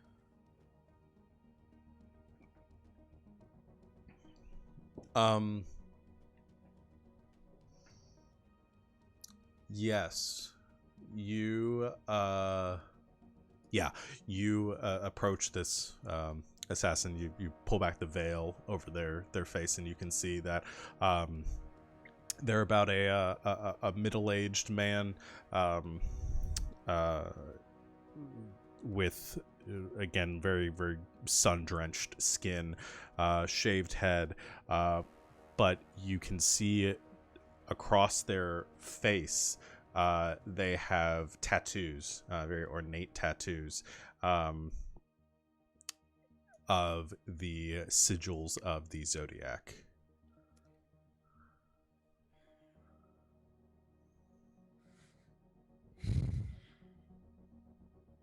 It's starting. Cowards. And G, you would know there are still rumored, as far as what your grandfather would have told you, that there are still some holdouts of people loyal to the Zodiac out there still. Not all of them died or were banished alongside of them. So I would say they haven't made an attack like this as far as you know in some time, but this isn't totally unprecedented. She makes a disgusted sound. She says, these assassins don't have guardians. But they could sense me nonetheless. The Zodiac intends to subjugate these people, and yet they still are willing to exploit them. Well, when you believe in a cause so much, the fervent belief turns into zealotry. And that's, I guess, almost as dangerous as any spark.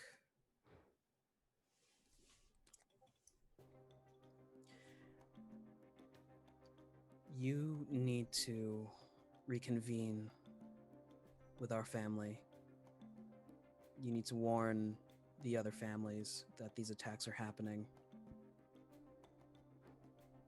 Sooner rather than later. You have received my counsel, but now I need the counsel of my grandfather. Well, thank you for helping me. She just gives you a hard look, and then she kneels next to Aza and sets her in a more respectful position, closes her eyes, and puts her arms crossed over her. And she says, "We fight until we die, and then we are demons. Look well, for this is our fate. Be brave, Feng." Hopefully I get to see you again during my generation. I doubt it. She dismisses him. And Fang, you feel this strange sensation of the world being sort of vanishing around you. The last image you see is of G kneeling over or standing over Aza's body, now lying upright on the stone floor. And as she turns to her grim task, your consciousness fades and your eyes open to your grandfather sitting on a chair across the room, asleep.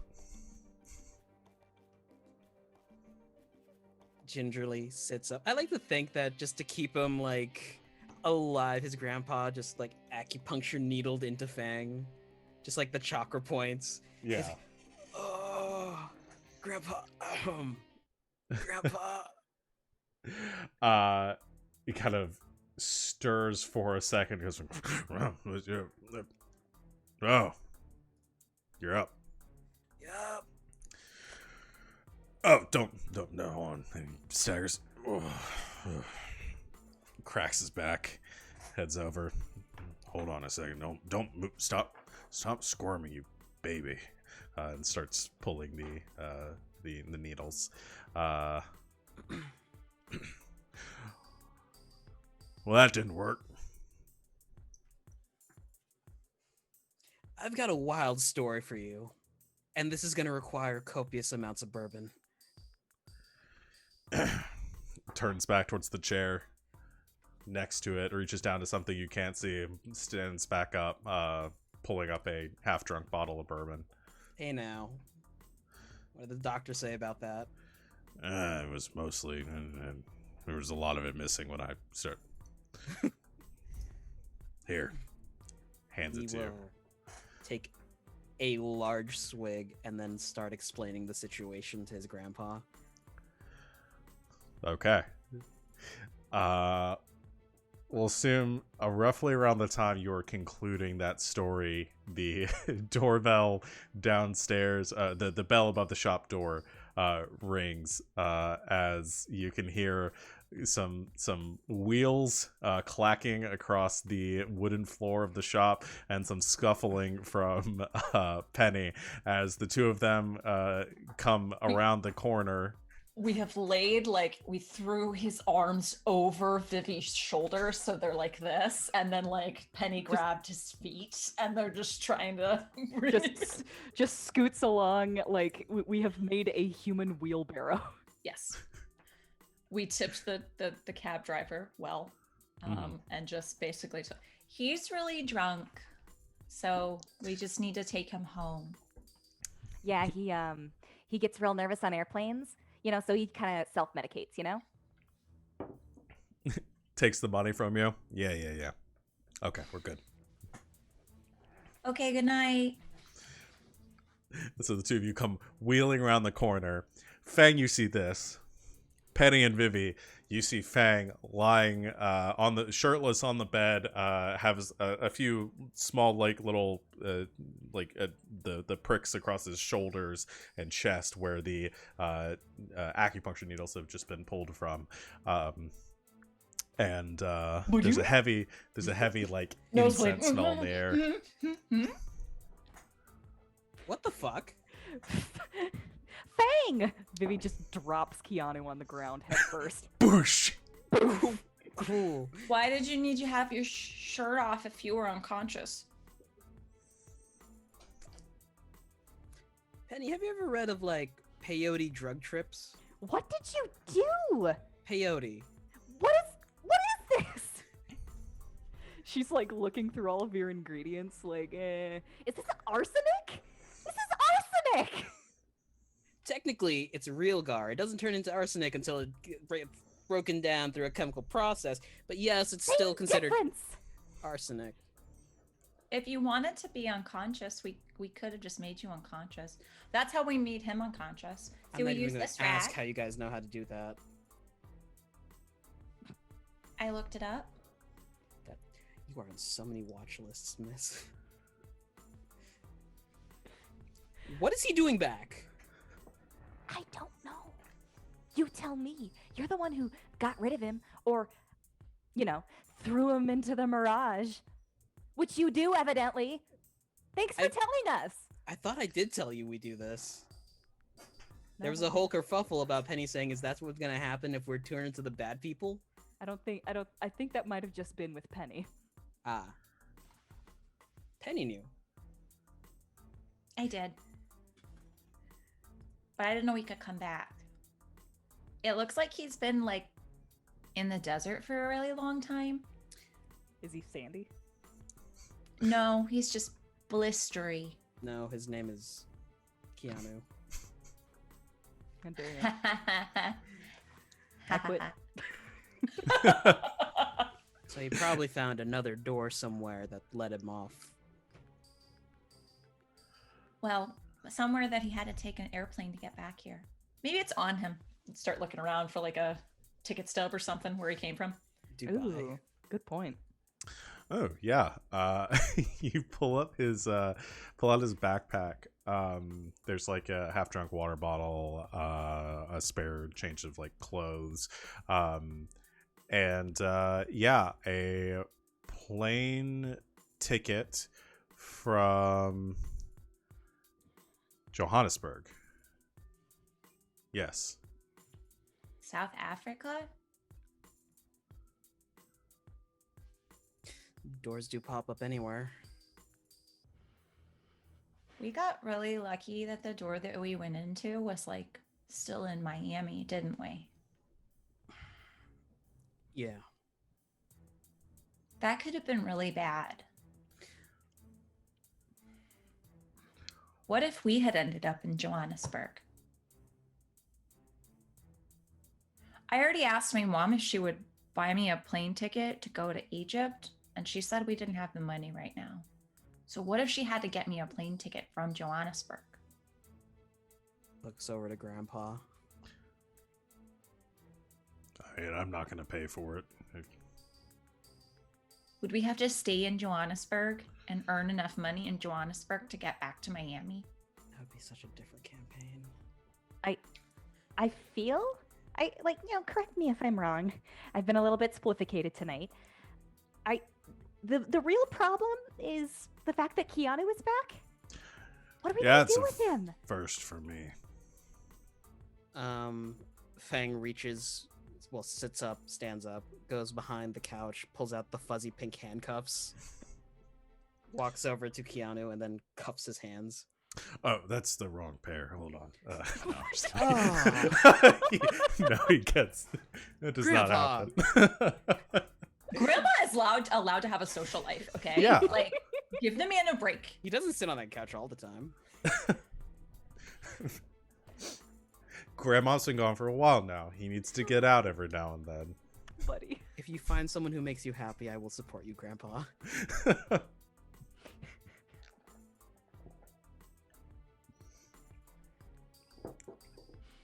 Trying so hard not to say things. It's fine. It's fine. Does You, anyone have an you put the anima handcuffs that can make people not remember things? Looks to Penny. I mean, yours does, kind of.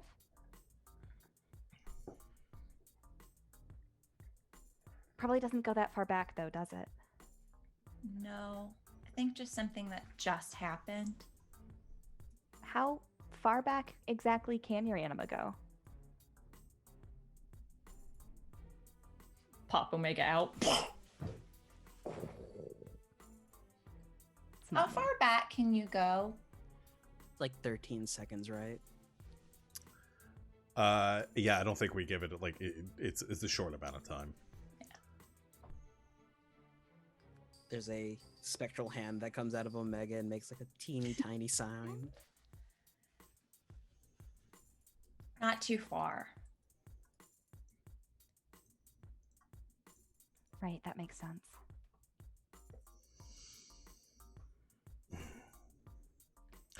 Well, like I said, no one's really ever gone through and come back, so I doubt he can do it twice. We just throw him right back in there.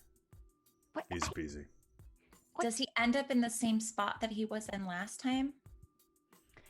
There are people in the system that can go into the Mirage.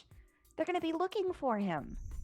Also, if he ends up in the same spot that you put him in last time, then he's probably more likely to actually remember where he went last time, so he'll probably get out even faster. Damn. Because he has, practice now. Damn it. This guy's done crimes. Can't we just put him in jail? And then the system find out that he's in jail, and then he spews that we were the ones who put him in there at the Well- next team meeting. Well, then what if we just get him in jail somewhere else? They get at least one phone call.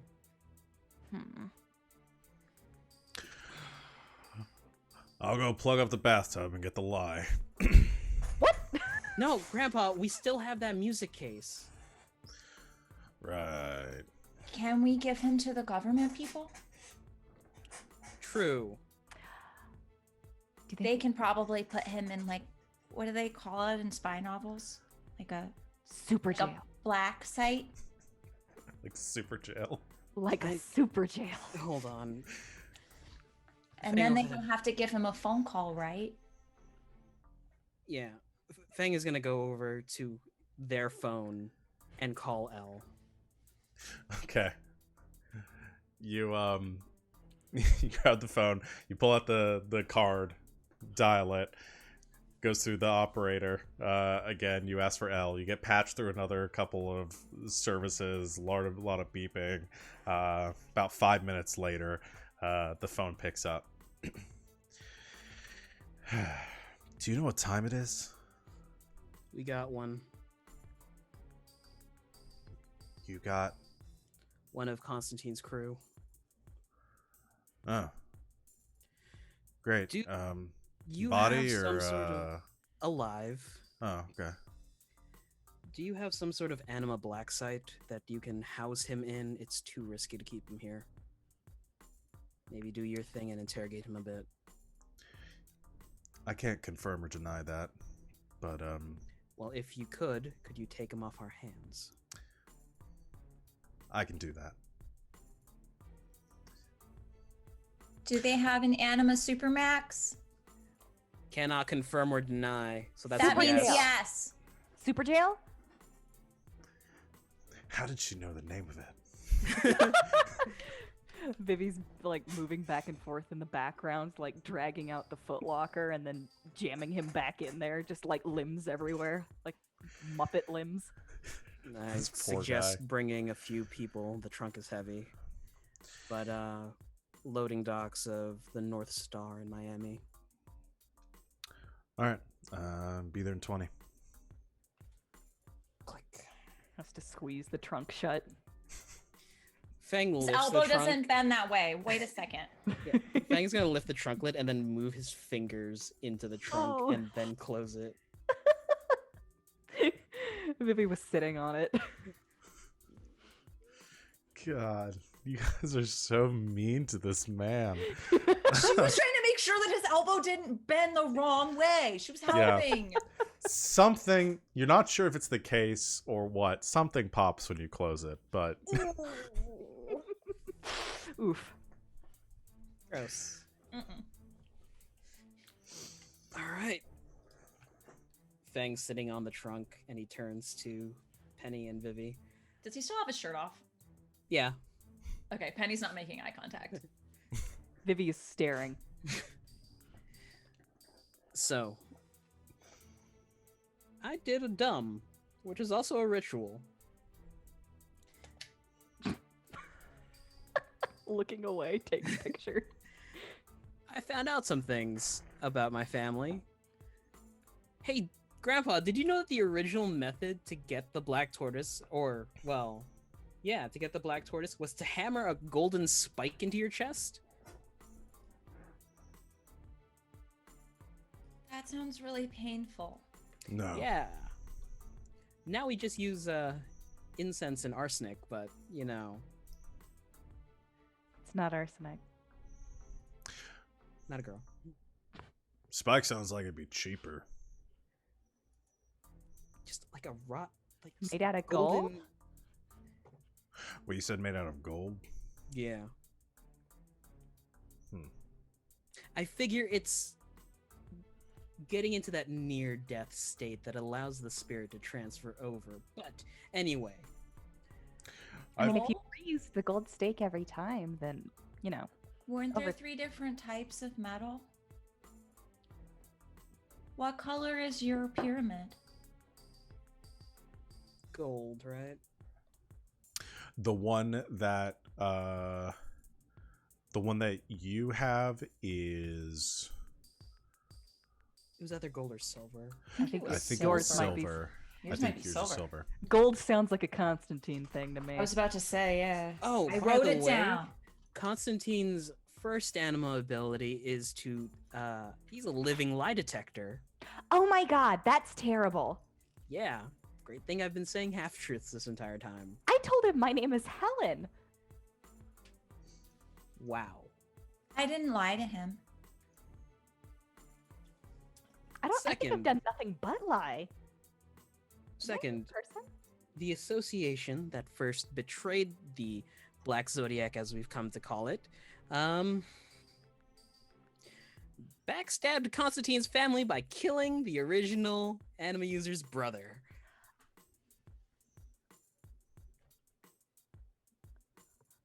That's really bad. And originally, Black Tortoise was part of the Zodiac. Vivi just like looks down at the trunk and she's like, We're the bad guys. Are we the bad guys? Maybe We're the assholes. But you said the Zodiac. I thought they were called the Black Zodiac. originally they were called the Zodiac. The name changed over time. Why? Something to do with... I don't actually know. infighting, probably. Probably. Does that have anything to do with your anima being called the Black Tortoise? That I didn't ask. But the Black Tortoise is actually a constellation in the sky, that, according to Chinese mythology. Hmm.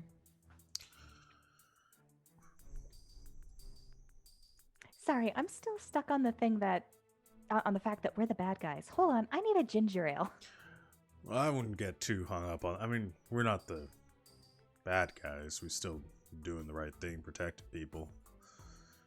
Whatever you're saying, Maybe this we- Constantine guy sounds like he's running with a bad crowd still, Probably. and planning on letting out the Zodiac, who did a lot of bad things. I don't know. A lot of the people we've been talking to on Constantine's side seem to think that he isn't interested in killing people. Well, That- that might not be his intent, but unleashing the Zodiac, Black Zodiac, will kill people. Pop guzzles some ginger ale. We have a lot of things to think about. I could think about them better if you could put clothes on. It's easier to talk to you when you have a shirt on. Sorry. It's okay. Vivi's phone rings. Bzz, bzz. She's gonna go take that phone call, and she's on thin ice with her job for missing her shift tonight. Wouldn't be the first time. Is this no, it would have been a shift. I was like, this wouldn't be the insurance company that you're working for. No, I think she quit the insurance company. She's the one that she's on thin ice with is as a Zamboni driver down at the hockey rink. Right. Stupid. It was a halftime, and there was no one to drive the Zamboni. Well, I guess the problem now is she's not on thin ice. Yeah, she should have been.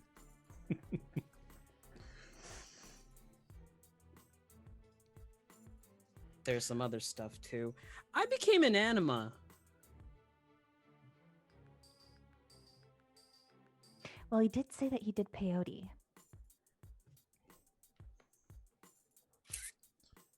Is that just what anima are? Peyote? No. Phonus Balonus. You were Black Tortoise's anima, so you became her Black Tortoise? Well, that's how it kind of works in our family. When we pass on, our job isn't done. Is that what other anima are too? I don't think so. Not exactly. It's different in our case. Anima are usually a manifestation of your own soul. Our family just sort of borrows that, passes it down the line. Why? No Why one is it engages. different? I couldn't tell you. Still a mystery. Got me thinking about that gold steak thing, though. I've We come are across not hammering a gold stake into Trisha. no. I've come across some things in my time. People that were essentially given anima abilities, using small gold items, usually. Right, that's how the original Zodiac gave the people anima. Yeah.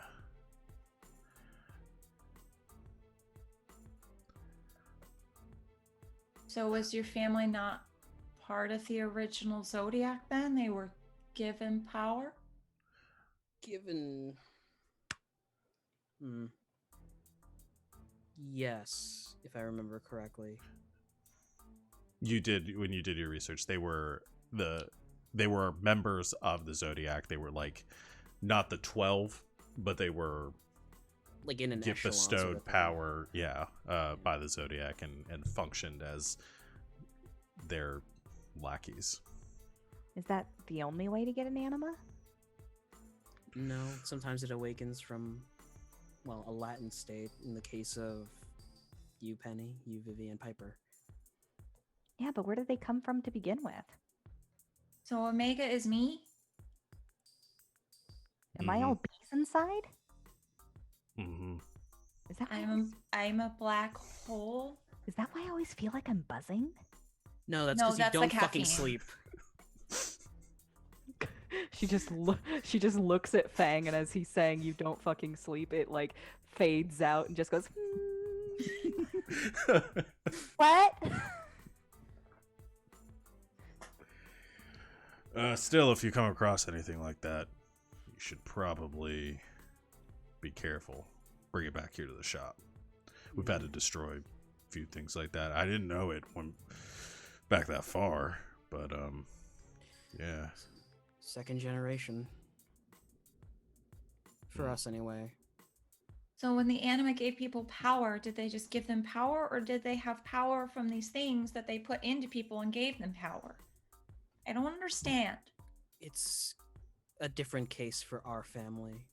Maybe through the generations, it evolved into something different for everyone else.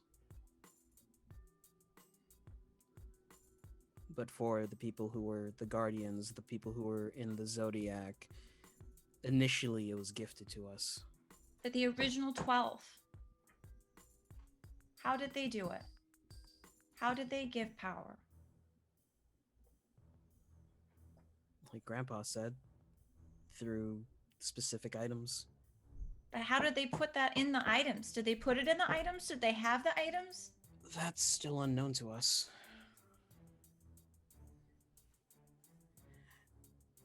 How do we find out?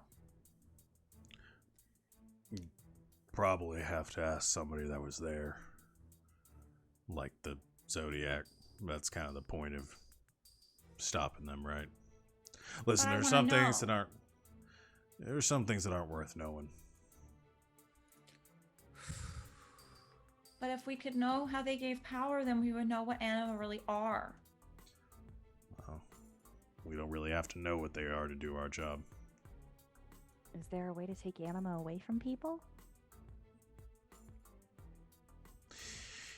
If there was, I would have been using that a long time ago instead of shoving people through a mirror. Would that be taking away part of someone's soul? I'm gonna go to sleep. This is getting a little too much for me. I'll trust y'all to figure this out. You're the next generation, after all. Yeah, Vivi rubs her forehead. She's getting a massive hangover. Good night, Mr. Grandpa. Night, Penny. I'm gonna wait for Elle to get here, and then I'm gonna do some reading. Can I do some reading too? Sure. Do you have really old books? How good's your Cantonese or Mandarin?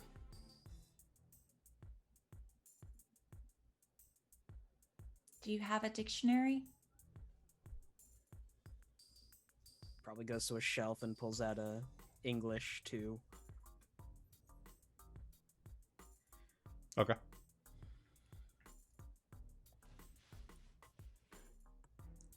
I can try. So before we get into that, the there's a knock at the door of the shop, and Feng heading downstairs. You see a dark suited L, still wearing her sunglasses even though it's like 1 a.m. Standing outside your door. As you open it, she says, "The cars are on back." You'll motion for her to come with tea, bourbon, water, Sprite cranberry. No. Good. Nice shop. Thanks. My grandpa owns it. Huh. Where's the the guy? He'll walk past a trunk, kick it. Great. What's stopping him from popping out of there and blasting us with his mind powers? Fuzzy pink handcuffs. Suppresses the use of anima. Not all fuzzy handcuffs, though. Yeah, these Some are ones are just for fun. these ones are special. Huh. I assume you want me to get these back to you. We're gonna need them.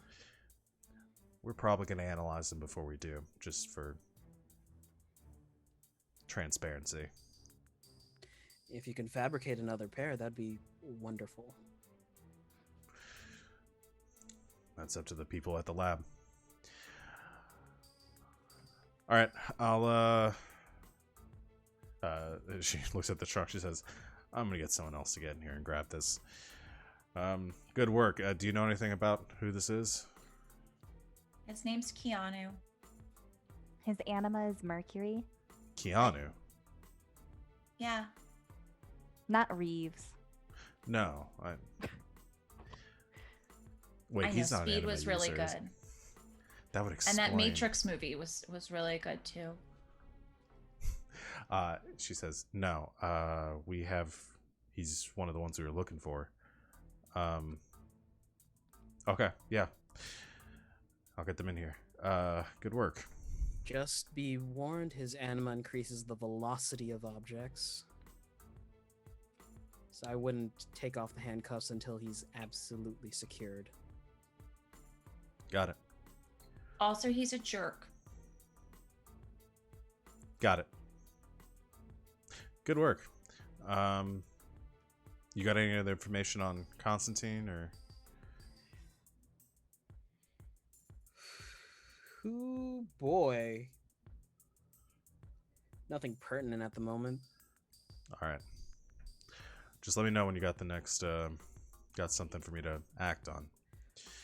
Do not approach him, Constantine. Okay. His anima can detect lies. Huh. That's fucking annoying. Okay. She heads to the back and the door opens and two other burlier looking suited figures wearing sunglasses come through, hoist the trunk up and carry it out to a black SUV parked out back. Is there a government gym? Yeah, it's part of the benefits package. I think they just eat their Wheaties. I don't like Wheaties. Pretty good PTO too. Anyway, I'll look forward to your call. Vivi's, as they walk out, Vivi's going to slide them a envelope with like one of those like those little. It's a Manila envelope with the little clip on it, and she's like, This is my resume. Call me. She I was about to takes it. say, was that a recruitment pitch? She takes it, looks it over, and you see her looking at it, sort of looking you over, because you're still wearing the yellow jacket and the cat suit underneath. mm-hmm. All right, I'll look it over. It is thick. Dummy thick. Yeah, she she throws it into the gets into the car, and the black SUV drives off with Keanu in tow.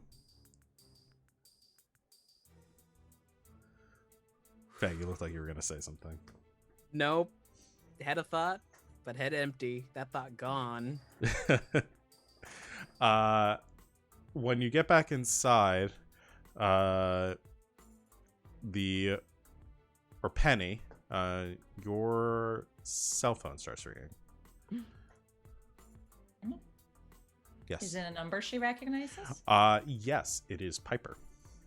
Oh, she better not be kidnapped. Sorry. Hello? Piper goes, "Hey, where are you guys at?"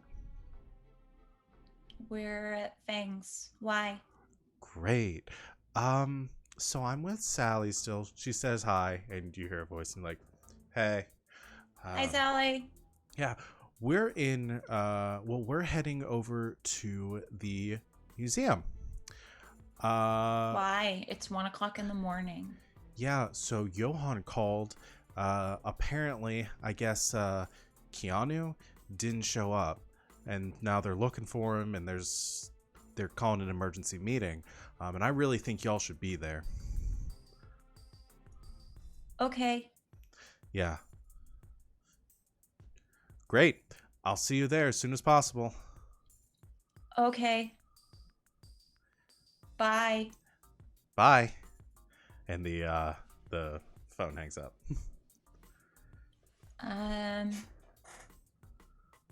We have to go to the museum because Johann figured out that he wasn't coming, and now we have to figure out how not to lie.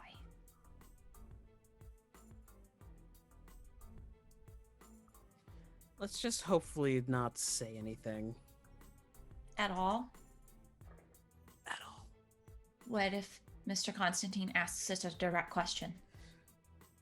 Respond in half-truths. Like how? What's the non-incriminating half of we kidnapped Keanu and handed him over to the super police? We saw Keanu recently and he was indisposed.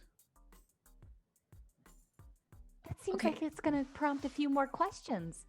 Can you show us? Can we do an example? I'll pretend to be Mr. Constantine and I'll ask you the question, and then you do a half truth so I can get an idea. Sure. Okay. Feng, do you know anything about what happened to Keanu? Technically, no. Why technically? Well, okay. Responding, no, I don't know what happened to Keanu. Because out of this chat, we don't know what's happening in that black site. So technically half-truth. Okay, so what do you say when he asks if you've seen Keanu? Or if you had anything to do with his disappearance? If I've seen Keanu in Or concert, if you know that he's scared of bees? that's more of a personal question on your half. He knows my name isn't Helen. What if he asks me if I know how to make homemade chloroform? I do now. I can't say no. Well, Do I say I might? Feng will walk upstairs real quick. Hey, Grandpa. Grandpa, who was brushing his teeth in his room as he was getting ready for bed. Yeah. Are the traits of anima, for us, passed down, they basically stay the same, or do they differ? It's different. Mostly it stays the same. Changes depending on the talent of the individual.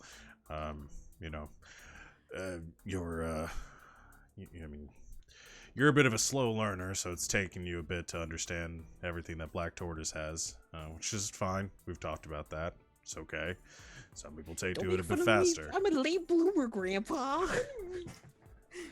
Anyway. Mostly the general idea stays the same. Specifics may change depending on the talent of whoever's using them. I guess that's what we're gonna have to bank on.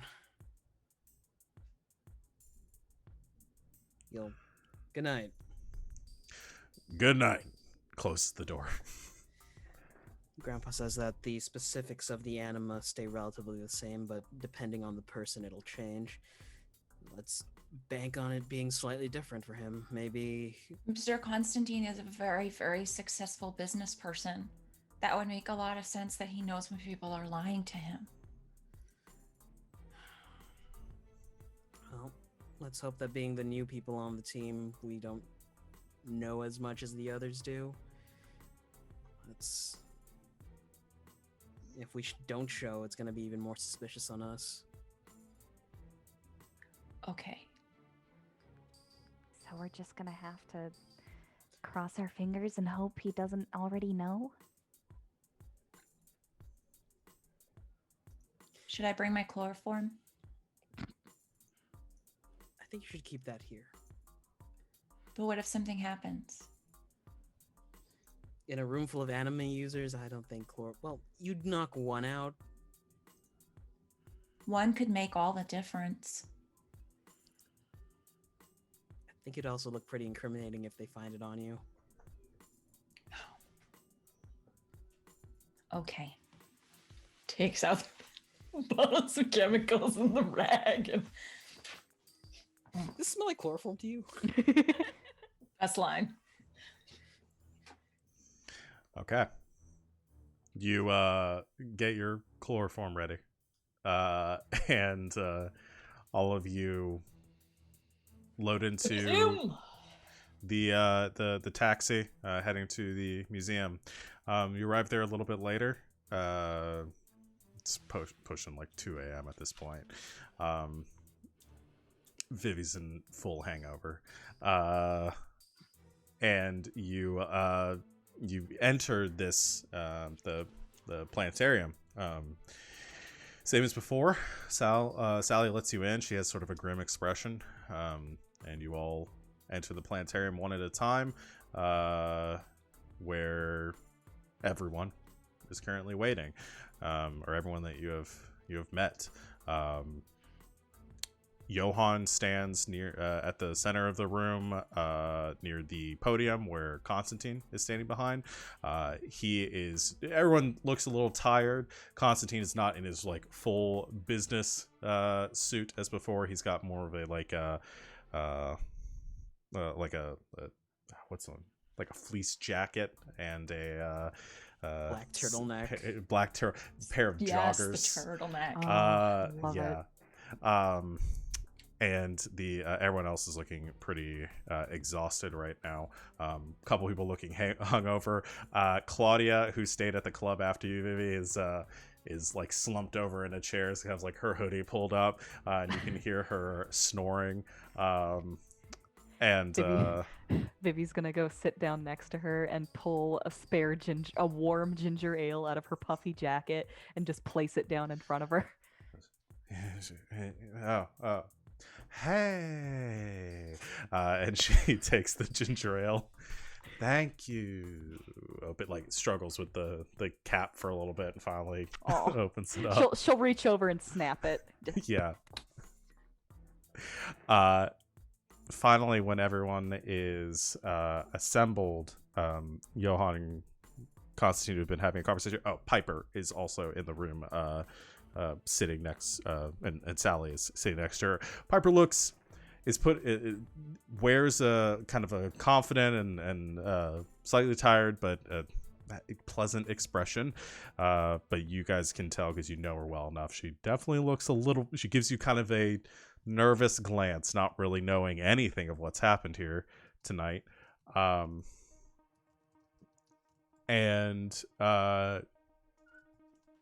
Johann leaves Constantine and sits down, and Constantine addresses the group.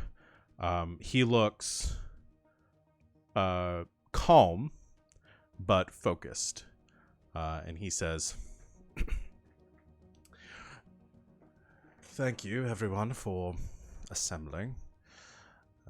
Apologies for this last minute and very late meeting. Trust me, I want to be here as little as any of you.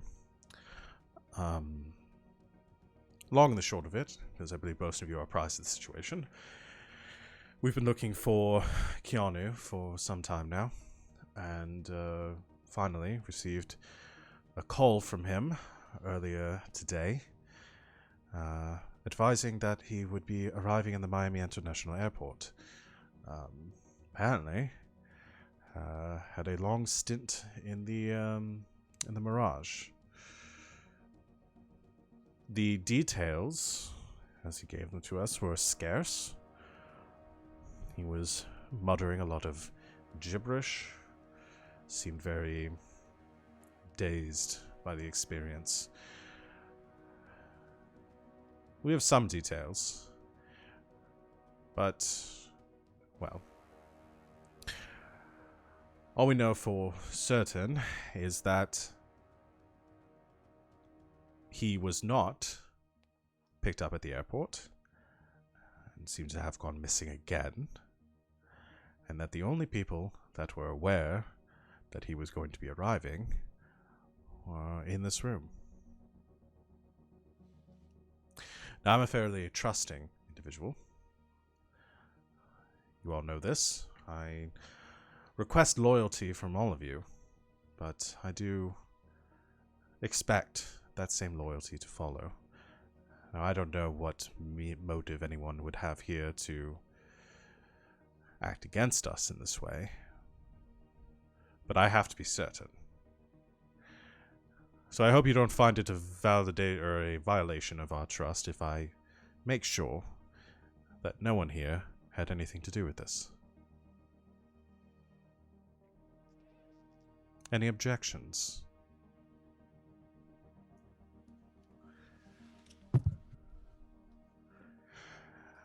Good.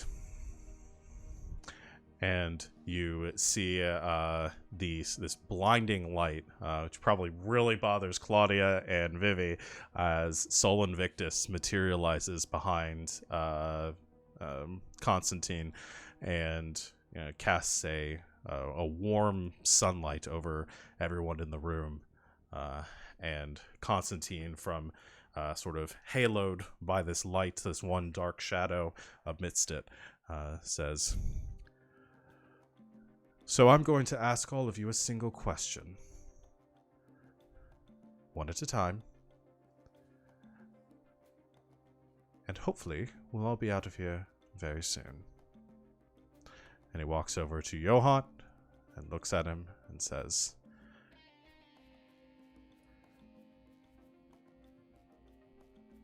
"Are you responsible for Keanu's disappearance?" And Johann says no. And one by one, Constantine begins to go to one person after another in the room, on the first row, and moving up, asking the same question. Until he reaches Penny, who I believe is the person who continues to sit near the front of the room near Will. And after speaking to Will, turns to you and begins to ask the same thing. And that is where we're going to end our session for tonight. And we'll see how this turns out. So let's turn on a little less dramatic music. Oh boy, guys. Oh boy. Oh boy. This, again, every time you guys continue to subvert my expectations in the most fantastic way. So I am so happy about how it turned out, and we'll see next time how you avoid or deal with this current issue. So I think we're gonna call it here for today. Oh, let's do our end of session questions. Get you guys your XP, because I think some of you are close to leveling. So rule number one, question number one. Did you participate in the session? Yes, all of you did. Market XP. Did you use your anima's abilities to overcome an obstacle, challenge, or threat? I'm pretty sure all of you did. One of you was an anima. Did that. Is that bonus points? No Narrative bonus points. points. Somebody else used you. Did you solve a mystery or save someone from danger? Would you count me saving G? You did do that. And I mean, you guys saved saved ourselves from danger. By taking down Keanu. You did. You guys were in a lot of danger by Keanu Chloroform saying what he knew to Johann or anyone else. So that definitely counts. Did you learn something important or find something valuable? Yeah. Oh, we learned a lot of very important things tonight. Yeah, I would definitely say so. So yes, and did you have any complications because of your virtue, vice, or drive? Vivi didn't sleep. Penny is getting real curious. Yeah.